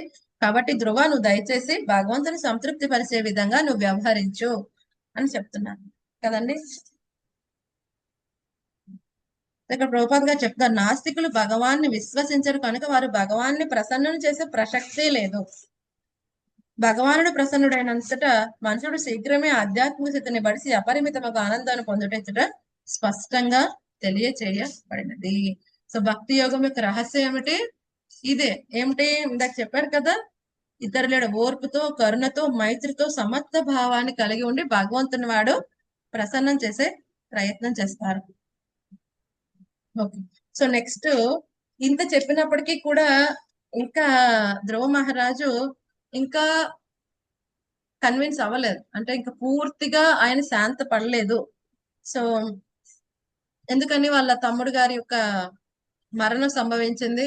సో దాని పట్ల ఇంకా ఆయన అసంతృప్తిగానే ఉన్నట్టు అనిపించి ఇంకా కంటిన్యూ చేస్తారు. ఎవరు? మన స్వయంభూ మను. మళ్ళీ 15వ శ్లోకం నుంచి 26వ శ్లోకం వరకు కూడా ఏమనుకుంటున్నావు? ఈ యక్షుడి కారణంగానే నీ తమ్ముడు చనిపోయాడు అనుకుంటున్నావా? లేదు. కేవలం యక్షుడు చంపాలనుకుంటేనే నీ తమ్ముడు చచ్చిపోతాడా? లేదు. ఏ కార్యమైనా జరగడానికి భగవంతుడి యొక్క శాంక్షన్ అవసరం. సో ప్రతి కారణానికి కారణం ఎవరు? సర్వ కారణములకి కారణం ఆ భగవంతుడు. ఈ విషయాన్ని చెప్పే ప్రయత్నం చేస్తారు స్వయంభూమను. కాబట్టి ఇప్పుడు ఏదైతే జరిగిందో దాని అంతటికీ కూడా సర్వ కారణం భగవంతుడే. భగవంతుని ఆదేశాన్ని ప్రకారమే జరుగుతుంది. కాబట్టి నువ్వు యుద్ధాన్ని ఇంకా ఆపేసి, ఇంకా యక్షులతో దయచేసి ఆపేసి ఆ కుబేరుడితో నువ్వు మాట్లాడి ఈ యొక్క విషయాన్ని ఇక్కడితో క్లోజ్ చేసి పెట్టుకో. ఆ విధంగా నువ్వు కుబేరుడు లాంటి ఉత్తమమైన వ్యక్తితో నువ్వు విరోధాన్ని పెట్టుకోకుండా ఉంటావు. ఎందుకంటే కుబేరు లాంటి వాడితో ఏమంటారు, ఆ యొక్క విభేద భావం అనేది మన వంశానికి అంత మంచిది కాదయా అని చెప్పే ప్రయత్నం చేస్తారు. సో చూద్దాం. శ్రీదేవి మాతాజీ 15వ శ్లోకం చదవండి. 16 సుబ్బరామయ్య ప్రభు, 17 లక్ష్మీ ఆత్మకూరు మాతాజీ, 18 నిర్మోహ గంగాదేవి మాతాజీ చదువు. హరే కృష్ణ. ఈ భౌతిక జగత్తు పంచభూతములతో ఆరంభమైనది కనుక పురుష దేహము స్త్రీదేహముతో పాటు సమస్తము వాని నుండియే ఉత్పన్నమగుచున్నది. ఆ స్త్రీ పురుషుల కలయికచే ఈ లోకమున స్త్రీ పురుషుల సంఖ్య మరింత వృద్ధి చెందినది. హరే కృష్ణ.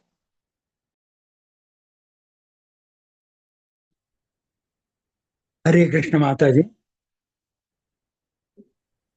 ప్రియమైన ధ్రువ, పరమపురుషుడు ప్రకృతి గుణములచే కలుషితుడు కాడు. ఈ భౌతిక జగత్తు సృష్టికి అతడే నిమిత్త కారణం. అతడు ప్రేరణ నొసగినప్పుడు అనేకములకు ఇతర కార్యకారణములు ఉత్పన్నమగుచుండును.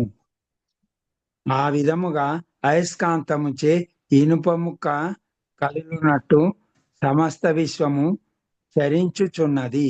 హరే కృష్ణ మాతాజీ.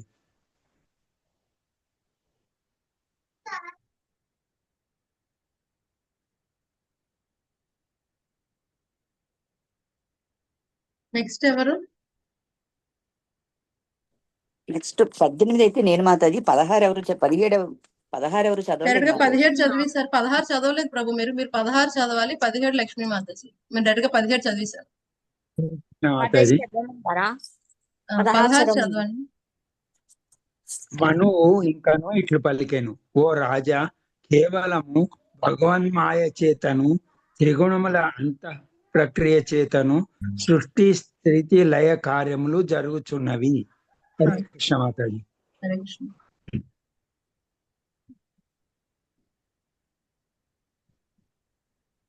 ఓకే, లక్ష్మీ ఆత్మగురు మాతాజీ 17 చదవండి. ఉన్నారా? చదువుతుంటా. అదే మ్యూట్ చేసుకోవాలి, మర్చిపోయాను. ప్రియమైన ధ్రువ, పరమ పురుషుడగు ప్రకృతి గుణములచే కలుషితుడు కాడు.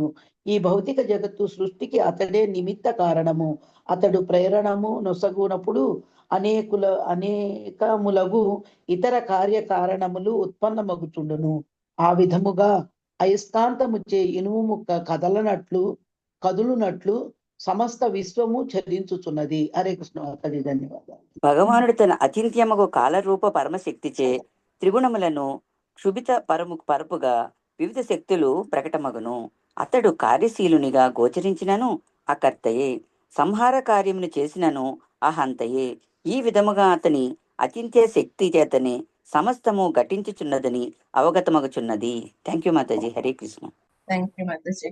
సో ఇప్పుడు భగవంతుడు యొక్క ఏ విధంగా సర్వకారణ కారణుడు ఆ వివరాలు చెప్పే ప్రయత్నం చేస్తున్నారు. సో ఆ విధంగా ధ్రువుడు విడిచిపెడతాడు ఈ విషయాన్ని అని.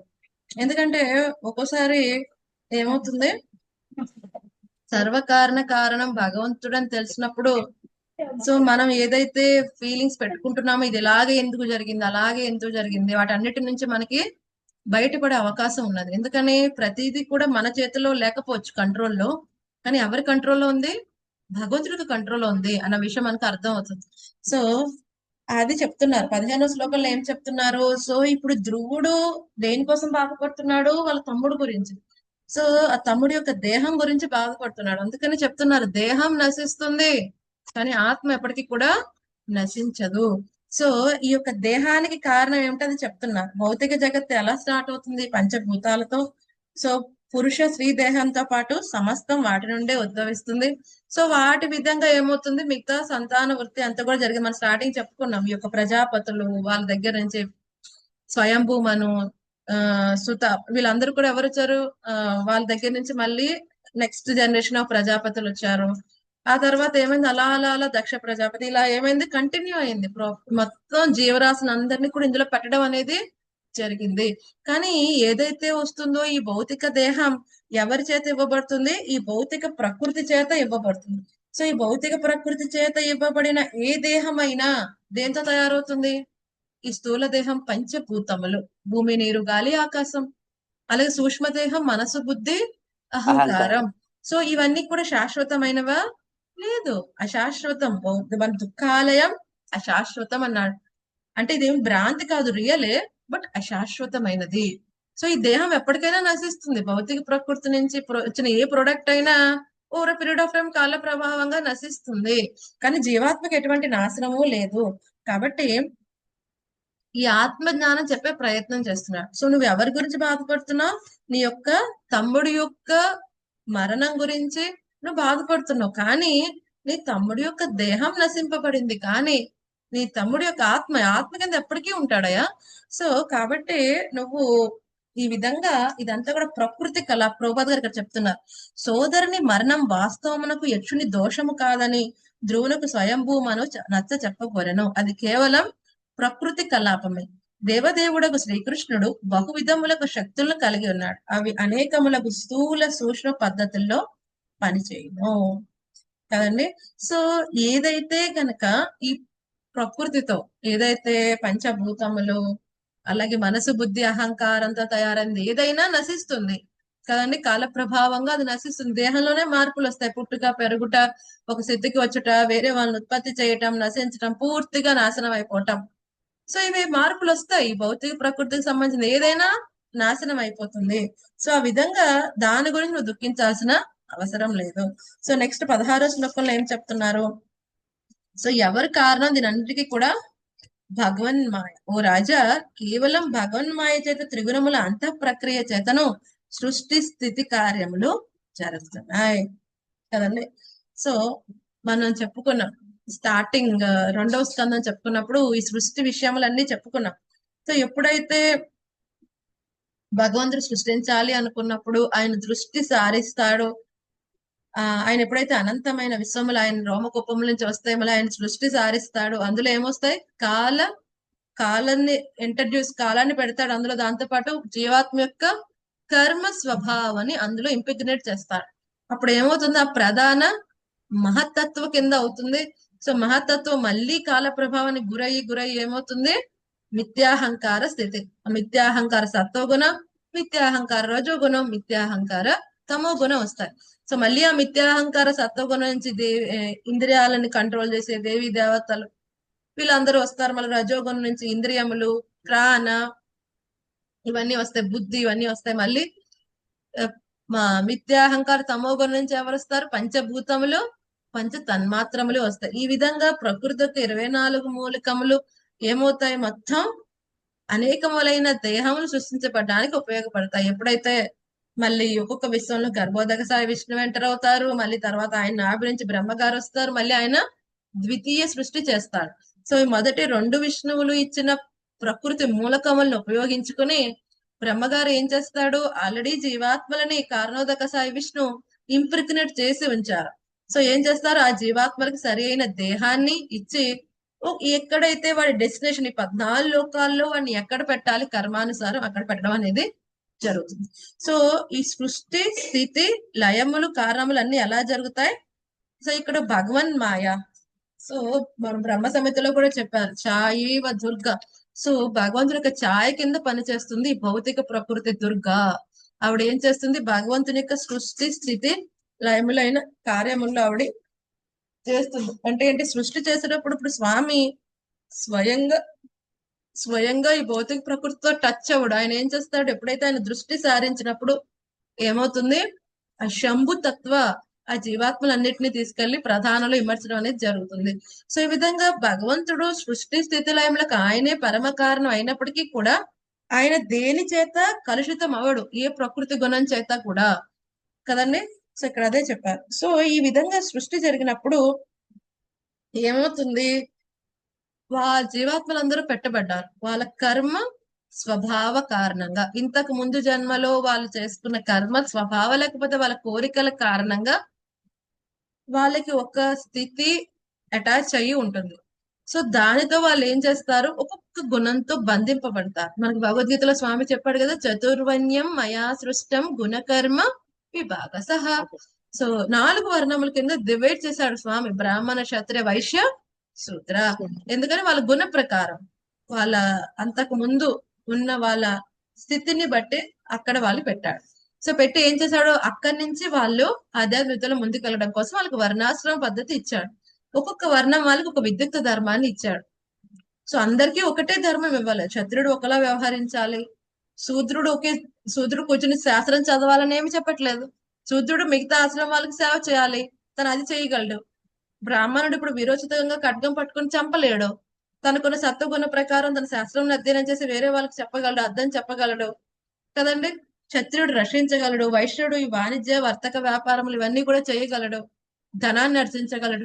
సో ఈ విధంగా వాళ్ళు ఏం చేస్తున్నారు? ఏ యొక్క వర్ణం వాళ్ళ యొక్క స్వభావం బట్టి అక్కడ ఆ కర్మలు చేస్తూ సంసిద్ధి హరితోషణం, హరి యొక్క ప్రీత్యర్థం చేయగలిగితే ఏమవుతుంది? ఓవర్ పీరియడ్ ఆఫ్ టైం వాళ్ళందరూ కూడా వాళ్ళ తక్కువ గుణముల నుంచి విడిపడి ఉన్నత గుణానికి శుద్ధ సత్వానికి రావాలి. ఇది plan over period of time కదండి. అలా కాకుండా వాళ్ళు అదే గుణంలో ఉండిపోయారు అనుకోండి, సత్వగుణంలో ఉన్న వాళ్ళు ఎక్కడికి వెళ్తారు? ఉన్నత లోకానికి వెళ్తే చెప్పారు కదా. సో ఉన్నత లోకానికి వెళ్తారు, మళ్ళీ రజోగుణ వాళ్ళు మళ్ళీ భూమండలానికి వస్తారు, తమో గుణంలో వారు జంతుజాలంలోకి అసురయోనులకు వెళ్తారు. సో ఇప్పుడు ఉన్నత లోకాలకు వెళ్తే సరిపోతుందా? సత్వగుణంలో ఉండే లేదు, ఏమవుతుంది? మళ్ళీ వాళ్ళు ఇక్కడ చెప్పారు కదా, ఊర్ధ్వం గచ్చంతి సత్వస్వ. సో ఉన్నత లోకాలకు వెళ్ళినప్పటికీ కూడా మళ్ళీ వాళ్ళు ఏమవుతుంది? అధికమైన ఆయు పరిమాణం ఉంటుంది, కానీ మళ్ళీ వాళ్ళు తిరిగి రావాల్సి ఉంటుంది. కాబట్టి శుద్ధ సత్వానికి వెళ్ళాలి. సో ఇక్కడ అదే చెప్పారు. కాబట్టి భగవంతుని యొక్క మాయ చేత ఈ సృష్టి స్థితి లయములైన కార్యములు జరుగుతున్నాయి. సో ఆయనే కారణం మొత్తం అంతటికి కూడా. మొత్తం అంతటికి అంటే సో ఈవెన్ సృష్టి స్థితి లయములకి ఆయన కారణమే అయితే మొత్తం ప్రతి ఒక్క జీవాత్మ ఆ యొక్క దేహం పొందడానికి, ఆ దేహం మెయింటెనెన్స్ కి, ఆ దేహాన్ని విడిచిపెట్టడానికి కూడా కారణం ఎవరు? స్వామియే. సో ఈ యొక్క దేహం ఎలా వస్తుంది మనకి? భగవంతుడి యొక్క ఆజ్ఞ ప్రకారం. ఏం చెప్తాడు ఆయన? చెప్తాడు కదా ఆయన, వృద్ధేస్తున తిష్టతి సో యంత్రరూఢాని మాయయ. సో భౌతికమయ దేహం అనే యంత్రం మీద జీవాత్మని కూర్చోపెడతాడు తన కర్మానుసారం అని చెప్తారు. సో ఎలా కూర్చోపెడుతున్నాడు ఆయన? కర్మన దైవ నేత్రేన. భగవంతుడు ఆధ్వర్యంలో మన కర్మానుసారం ప్రకృతిని ఆయన ఆదేశిస్తాడు. ఏమని? ఈ జీవాత్మకి ఈ పర్టికులర్ దేహం ఇంత సమయం మీరు కేటాయించండి. సో ఆ తర్వాత ఇది తీసేసుకోండి. ఈ కేటాయించిన సమయంలో కూడా ఆ ఇంద్రియములు ఇలాగే పనిచేయాలి. ఈ ఇంద్రియములు కొంతమందికి చెవులు వినిపించవు, కొంతమంది కళ్ళు కనిపించవు, కళ్ళు బాగుంటాయి కానీ కనిపించవు. సో ఇదంతా కూడా వాళ్ళ స్థితి, సృష్టి, మళ్ళీ లయం. ఓకే, ఎప్పుడైతే అయిపోయింది ఆ దేహం తీసేసుకోండి కదండి. ఎలాగైతే సాకెట్ లోంచి ప్లగ్ తీయంగానే కరెంట్ ఆగిపోతుంది, అలాగే ఆ యొక్క దేహం అభివృద్ధి ఆగిపోతుంది. సో ఈ విధంగా కొంత సమయానికి ప్రకృతి ఆ దేహాన్ని ఇస్తుంది. ఎవరి ఆజ్ఞ ప్రకారం? భగవంతుడి ఆజ్ఞ ప్రకారం. ఈ విధంగా చూస్తే అల్టిమేట్ కాజ్ ఎవరు? భగవంతుడు. సృష్టి స్థితి లయములకు ఏ విధంగా భగవంతుడు కారణమో ఒక ఆత్మ ఒక దేహాన్ని పొందడానికి కానీ, ఆ స్థితిని మెయింటైన్ చేయడానికి కానీ, మళ్ళీ ఆ దేహాన్ని విడిచిపెట్టడానికి కానీ కారణం ఎవరు? స్వామి. సో స్వామి చెప్పకుండా ఏది జరగదు కదండి. స్వామి యొక్క శాంక్షన్ లేకుండా గడ్డి పూజ వంగింది కూడా లెగదు. సో అది చెప్తున్నాడు ఆయన. సో భౌతిక జగత్తు సృష్టికర్తడు నిమిత్త కారణం. అతని ప్రేరణ వచ్చినప్పుడు అనేకములైన ఇతర కార్యకారణములు ఉత్పత్తి అవుతున్నాయి. సో ఎలాగైతే ఇప్పుడు అయస్కాంతం కదుపుతున్నాం అనుకోండి, ఇనుప ముక్కు కూడా అదే విధంగా కదులుతుంది కదండి. అలాగే ఈ విశ్వంలో జరిగే ప్రతిదీ కూడా భగవంతుని యొక్క ఆజ్ఞానుసారం జరుగుతుంది. భగవంతుడు ఎలా చెప్తే అలా జరుగుతుంది కదండి.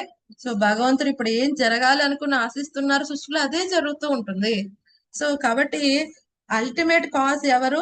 స్వామి కదండి. సో ఇప్పుడు అదే చెప్తున్నారు ఇక్కడ. ప్రభుపాద్ గారు చాలా అద్భుతమైన ఎగ్జాంపుల్ చెప్పారు. సో ఇప్పుడు కుమ్మరివాడు అనేకమైన కుండలు తయారు చేస్తాడు మట్టితో.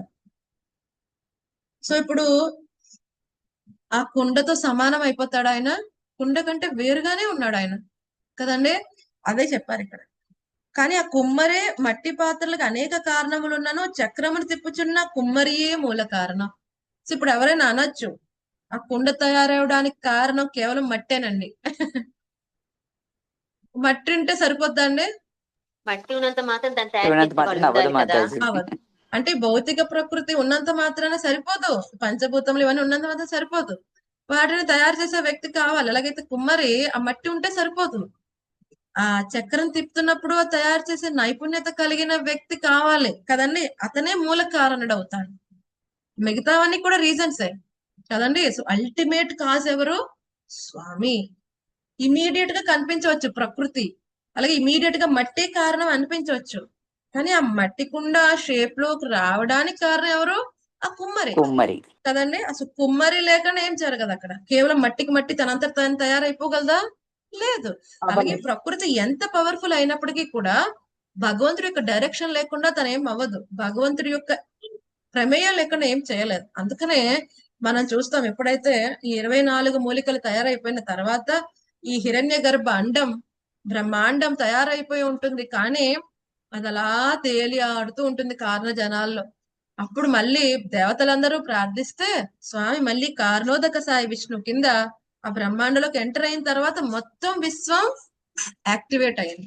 అప్పటి వరకు ఏమి యాక్టివేట్ అవ్వలేదు కదండి. అలాగే ఎంత అద్భుతంగా ఈ యొక్క మొత్తం అంతా ఉన్నప్పటికీ కూడా ఎవరు ఉండాలి?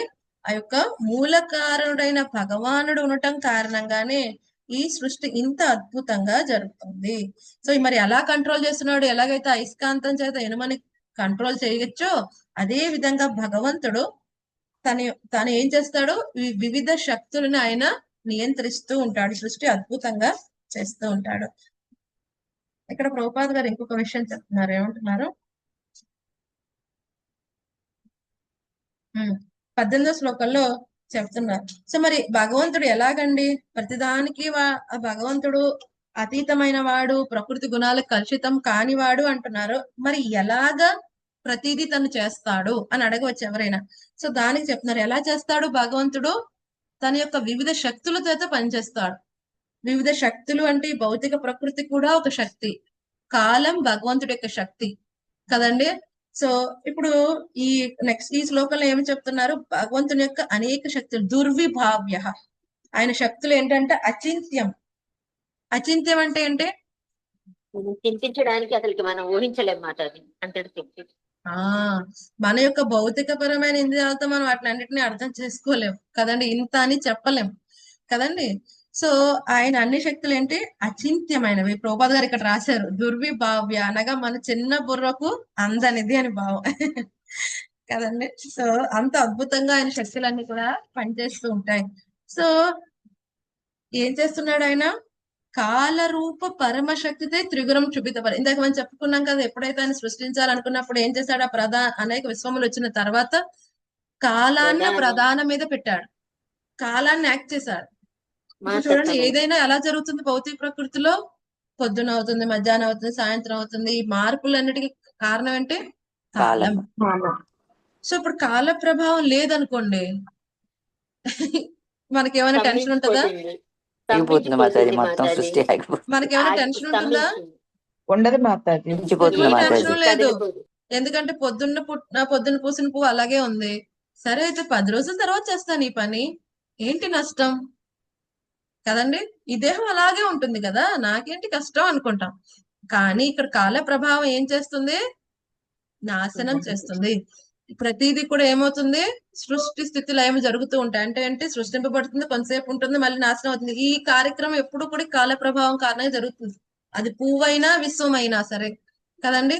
ప్రతి ఒక్క సీజన్ వస్తుంది, కొంతసేపు స్టార్టింగ్ ఉంటుంది, మధ్యలో ఉంటుంది, ఎండ్ ఉంటుంది. మళ్ళీ ఇంకో సీజన్ వస్తుంది, ఒక సంవత్సరం అయింది, మళ్ళీ ఇంకో సంవత్సరం వచ్చింది. ఒక మన్వంతరం అయింది, ఇంకో మన్వంతరం వచ్చింది. ఒక యుగం అయింది, ఇంకో యుగం వచ్చింది. బ్రహ్మదేవుడి కల్పం అయింది, ఇంకో కల్పం వచ్చింది కదండి. కాలం ఏం చేస్తుంది, కంటిన్యూస్ గా మార్పు చెందుతూ చింపజేస్తుంది. ఉంటుంది. భౌతిక ప్రకృతిలో మార్పేస్తుంది. అదే ప్రపంచంలో కాలం ఉంటుంది, కానీ ఎటువంటి కాల ప్రభావం అక్కడ వాటి మీద యాక్ట్ చేయలేదు. కానీ ఇక్కడ భౌతిక ప్రపంచంలో ఈ కాలం ద్వారా స్వామి అన్ని అద్భుతమైన విషయాలు చేస్తారు. ఎందుకంటే ఆధ్యాత్మిక ప్రపంచంలో సృష్టి ఉంటుంది, అదేమి లయించడం అనేది ఉండదు. ఆధ్యాత్మిక ప్రపంచంలో ఏదైనా నాశనం అయిపోవటం అనేది ఏమైనా ఉందా, లేదు. ఈ యొక్క వైకుంఠం నాశనం అయిపోయింది, కొత్త వైకుంఠం సృష్టించారు, అదేం ఉండవు. వైకుంఠం ఎప్పుడు శాశ్వతంగా ఉంటుంది, ఎప్పుడు ఫ్రెష్ గా, ఎప్పుడు నిత్య నూతనంగా ఉంటుంది. భగవంతుడిలాగా అది కూడా సనాతనం. మరి క్రియేషన్, లయము, స్థితి అవన్నీ దేనికి సంబంధించినవి, భౌతిక సృష్టికి సంబంధించినవి. అందుకని ఇక్కడ కాలం ప్రభావాన్ని చూపిస్తుంది. ఇక్కడ కాలం కారణంగా మార్పులు జరుగుతూ ఉంటాయి కదండి, సృష్టింపబడుతుంది, ఇవన్నీ కూడా జరుగుతూ ఉంటాయి. సో ఇక్కడ ఏమన్నారు, కాలము రూప పరమశక్తిచే త్రిగుణములు శుభిత పరపగా. సో ఎప్పుడైతే ప్రధానమే చేసినప్పుడు మహతత్వం నుంచి మిథ్యాహంకారం, తర్వాత మళ్ళీ త్రిగుణములు, మిథ్యాహంకార సత్వగుణం, మిథ్యాహంకార రజోగుణం, మిథ్యాహంకార తమో గుణం. ఈ విధంగా ఏమవుతుంది, అనేకమైన శక్తులు, అనేకమైన మూలికలు బయటకు వచ్చి మొత్తం విశ్వం అంతా కూడా జరుగుతుంది. సో మొత్తానికి చూస్తే ఇప్పుడు భగవంతుడు డైరెక్ట్ గా చేయట్లేదు, మొత్తానికి చేసేది ఆయన, మొత్తానికి ఆయన కంట్రోల్లోనే ఉంటుంది. అందుకనే సంహార కార్యము చేసినను అహంతయే. సో ఏ విధంగా సంహారం చేస్తున్నాడు స్వామి, ఏం చేస్తున్నారు మాతాజీ, శక్తుల శివుడి ద్వారా ద్వారా తన యొక్క తమో గుణానికి ఇప్పుడే ప్రాధాన్యత చెప్పుకున్నాం. శివుడి ద్వారా సంహారం చేయడానికి ఏంటి, ఇది ఎలా సంహారం చేస్తున్నాడు ఆయన, వివిధ శక్తుల ద్వారా చేస్తున్నారు. కాలం, కాలం ద్వారా సంహారం చేస్తాడు దేన్నైనా. ఇప్పుడే చెప్పుకున్నాం కదా, కాలం వెరీ పవర్ఫుల్ ఎనర్జీ స్వామిది. కాలం, భగవంతుడు అర్జునుడికి విశ్వరూపం చూపించినప్పుడు అర్జునుడు అడుగుతాడు, ఎవరయ్యా నువ్వు, నీ మిషన్ ఏంటి? స్వామి ఏం చెప్తాడు, కాలోస్మి, నేను కాలాన్ని కదండి.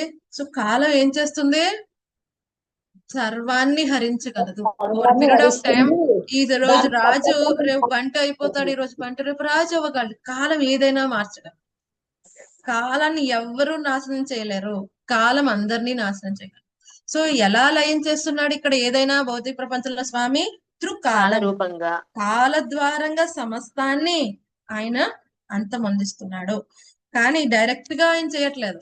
ఏంటది, అకర్త. ఆయన ఏం పని చేయట్లేదు, కానీ ఆయన శక్తుల చేత చేస్తున్నాడు. అందుకని సంహార కార్యం చేసినను అహంతయే, ఓ కాలం ద్వారా చంపేశాడు. ఏమంటారు, కాలం చెల్లిపోయిందండి, వీడికి వెళ్ళిపోయాడు. కాలం ద్వారా స్వామి తీస్తున్నాడు ఒక జీవాత్మ యొక్క ఆయుష్. ఏమంటారు, శ్రీమద్ భాగవతంలో వస్తుంది, ఆయుర్భరతి అని. సో ఎవరికైతే సూర్యోదయం సూర్యాస్తమయం అయిపోతున్న కొద్ది ప్రతిరోజు ఏమవుతుంది, వాళ్ళు ఒక్కొక్క రోజు హరించబడుతుంది. వాళ్ళు స్లోగా ఆ కాల సర్పం నోట్లోకి వెళ్ళిపోతున్నారు. కానీ ఎవరైతే కృష్ణ కథా శ్రవణ కీర్తనలో నిమగ్నం అయ్యి ఉంటారో వాళ్ళ సమయం హరించబడదు అంట. ఎందుకంటే వాళ్ళు వేరే ఇంకొక తాత్కాలికమైన దేహం సైడ్ వెళ్ళట్లేదు. వాళ్ళ ప్రయాణం ఎటు ఉంది? శాశ్వతమైన దేహం పొందే స్థితి ముందు వెళ్తోంది. కాబట్టి వాళ్ళకి యాక్చువల్ గా టైం తగ్గట్లేదు. కానీ వాళ్ళకి ఏమవుతుంది? భగవంతుడి దగ్గర అవుతున్నారు.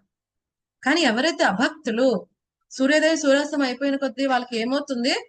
వాళ్ళు మృత్యువుకి దగ్గర అవుతున్నారు. స్వామిని గనక మనం శరణాగతి పొందకపోతే, శరణాగతి పొందిన వాళ్ళని స్వామి ఏం చేస్తా అంటున్నాడు? అహం సమూర్ధార్త మృత్యు సంసార సాగర, నేనే సంసార చెక్క నుంచి దాటిస్తా అన్నాడు. అలా కాని వారు ఆయన ఎలా చూడాలి? మృత్యు రూపంలో చూడాలి. మృత్యు ఏం చేస్తుందండి? హరించి వేస్తుంది. మృత్యు ఏం చేస్తుంది?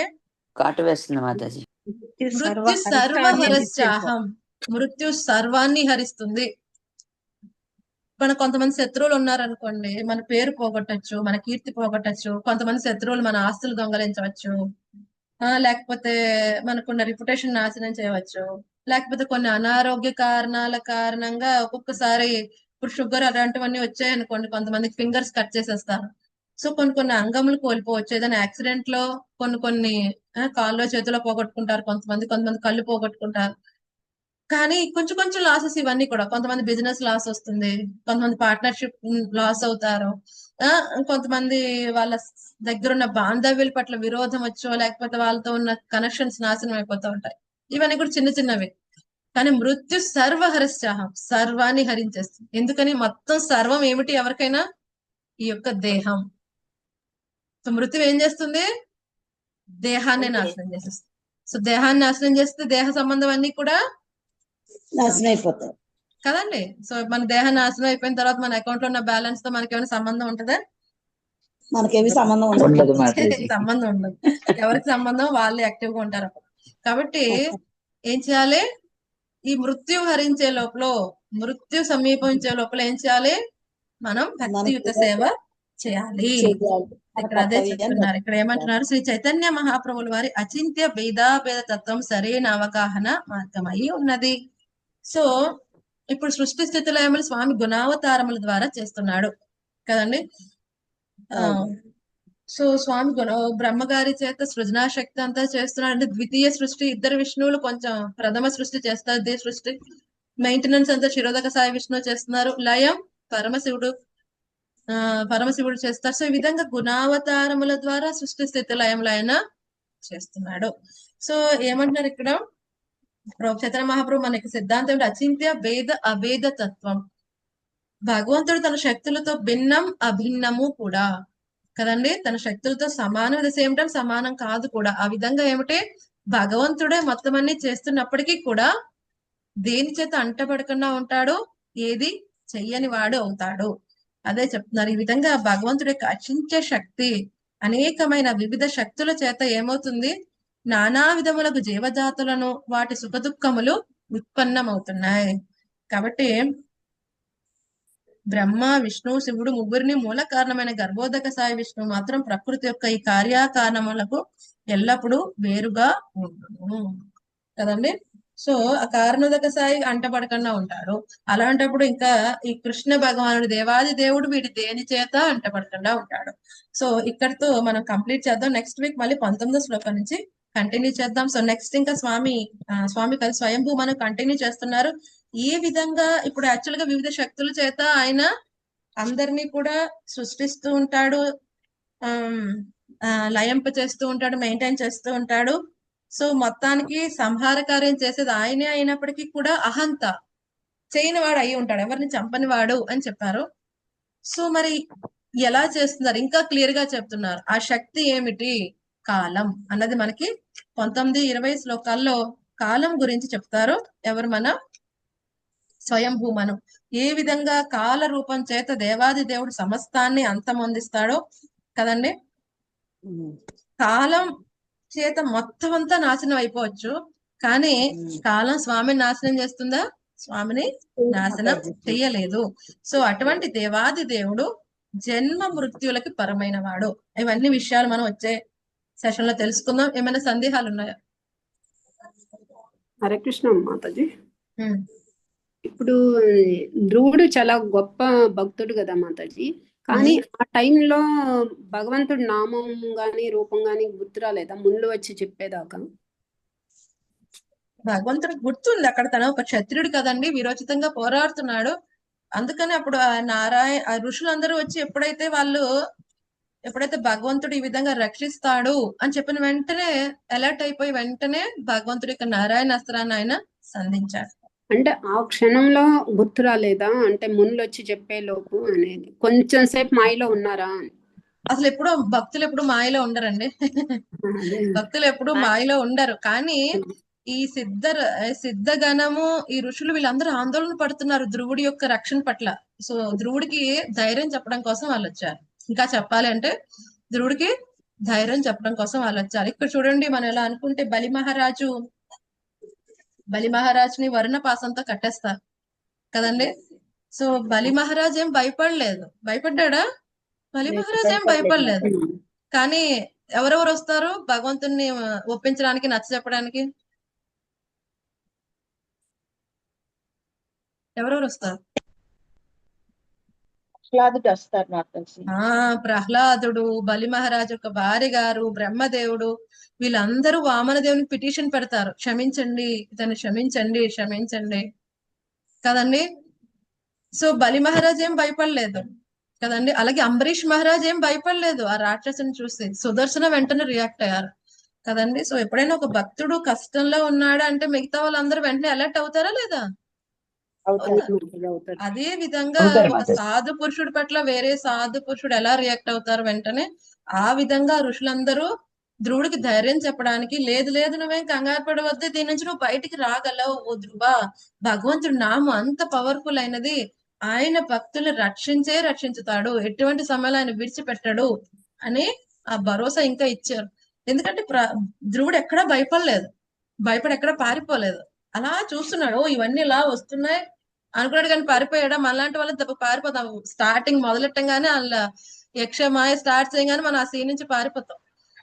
కానీ ధ్రువుడు ఏం భయపడాలి. అసలు ఏం జరుగుతుందని చూసే లోపల వీళ్ళందరూ కూడా వచ్చి అమ్మో ఏం జరుగుతుంది అని చెప్పి ధ్రువుడికి వాళ్ళందరూ కూడా రక్షణ కలిగించడం కోసం వాళ్ళందరూ వచ్చి ధ్రువుడికి గుర్తు చేశారు, నువ్వేం భయపడక్కర్లేదు, అసలు భగవంతుడి మాయ ముందు యక్ష మాయ అసలు చాలా తక్కువ విషయం, నువ్వు భగవంతుడి యొక్క మాయనే దాటావు.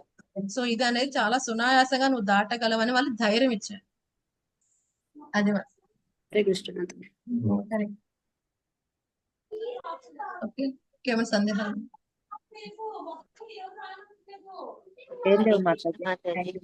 Okay Jai, thank you so much. Hare Krishna Mataji. తాతగారైన మను చాలా చక్కగా చెప్పారు మాతాజీ ధ్రువ మహారాజ్కి. ధ్రువుడు శుద్ధ భక్తుడు, ఆయనకు అన్ని తెలిసినా కూడా కృష్ణ భగవానుడు ఆయన ద్వారా మనకి లీలంతా చేసి మనం ఏ విధంగా ఉండాలో చెప్పడానికి అనిపించింది మాతాజీ. అంతే అనుకోవచ్చా? హరే కృష్ణ మాతాజీ. ఇక్కడ మనం తెలుసుకోవాల్సింది ఏంటి అంటే ధ్రువుడు వెంటనే మాట విన్నాడు. ఇది గొప్ప విషయం. మనం వింటామా? అది శుద్ధ భక్తులకి మామూలుగా లౌకికంగా ఉన్న వాళ్ళకి తేడా అది కనపడుతుంది. మనం అంత కోపంలో ఉండి అంత కోపంలో ఉన్నప్పుడు అంత శక్తి ఉంది, పవర్ ఉంది. ఇప్పుడు పవర్ లేనివాడు ఎవరు చెప్పినా వింటాడు, అవునా కదా? ఇప్పుడు ఎవరికి పవర్ లేదనుకోండి, వద్దురా దెబ్బలాడొద్దు కూర్చో అంటే వెంటనే కూర్చుంటాడు, అమ్మాయి ఎవరో ఒకళ్ళు అన్నారు కూర్చోమని అని కూర్చుంటారు. కానీ శక్తి ఉన్నవాడిని కూర్చోమన్నప్పుడు వెంటనే కూర్చున్నాడు అంటే అవతల వ్యక్తి పట్ల ఎంత గౌరవం ఉండాలి, ఎంత ఇంద్రియ నిగ్రహం ఉండాలి కదండి. అంతటి ఇంద్రియ నిగ్రహం ధ్రువుడికి ఉన్నది. మనం అంటే కనుక ఇందాక ఒక ఎగ్జాంపుల్ చెప్పుకున్నాం కదా, కోపం వచ్చిన తర్వాత అసలు ఎవరి మాట వినం, మనం అన్ని మర్చిపోతాం. అవతల వ్యక్తి ఎవరు సజెషన్ ఇస్తున్నారు ఇవన్నీ గుర్తుంటాయా? దక్షుడు పరమశివుని నిందిస్తున్నప్పుడు బ్రహ్మగారు చెప్పే ప్రయత్నం చేసిన విన్నాడా? వినలేదు. అక్కడి నుంచి వెళ్ళిపోయాడు, ఆ సభ నుంచే వెళ్ళిపోయాడు కోపంగా. బ్రహ్మగారిని కూడా నిందించాడు. బ్రహ్మగారిని కూడా నువ్వు పితామహ, తండ్రి అని బోధించలే, పితామహ అని బోధించాడు. దక్షుడు కూడా ఆ కోపంలో ఏం చేశాడు? బ్రహ్మగారిని కూడా తండ్రి అని బోధించలేకపోయాడు కదండి. కానీ ఇక్కడ ధ్రువుడు డిఫరెంట్, ధ్రువుడు శుద్ధ భక్తుడు. అందుకనే అక్కడ క్షత్రియ ధర్మాన్ని చేస్తున్నాడు. బట్ ఓకే, ఇంకెంతకంటే లిమిట్ వెళ్ళకూడదు అని ఎప్పుడైతే స్వయంభూ అని చెప్పారో వెంటనే విరమించుకున్నారు. సో ఇదన్నమాట ధ్రువుడి యొక్క గొప్పతనం. సో అందుకనే మనం ఎప్పుడు కూడా ఎవరి చేత రక్షింపబడాలి? భక్తుల చేత రక్షింపబడుతూ ఉండాలి. ఇంకొక విషయం మనం తెలుసుకోవాల్సింది ఏంటి? భక్తులు వచ్చి ఎవరైనా సజెషన్ చేస్తుంటే వినాలి. ఓకే, ఇప్పుడు ధ్రువుడు అనొచ్చు ఏ స్వయంభూ మన తాతగారు మీ పని అయిపోయింది, ముసలాయన అయిపోయారు, మీరు ఎందుకండి, ఇప్పుడు నేను కదా రాజు, నన్ను చూసుకోనివ్వండి, నాకు తెలిసి ఎలా డీల్ చేయాలో, ఈ నేను చేసిన వైకుంఠం వెళ్ళిపోతాను అనేం మాట్లాడలేదు కదండి. సో మన ధ్రువుడి దగ్గర చాలా నేర్చుకోవాలి.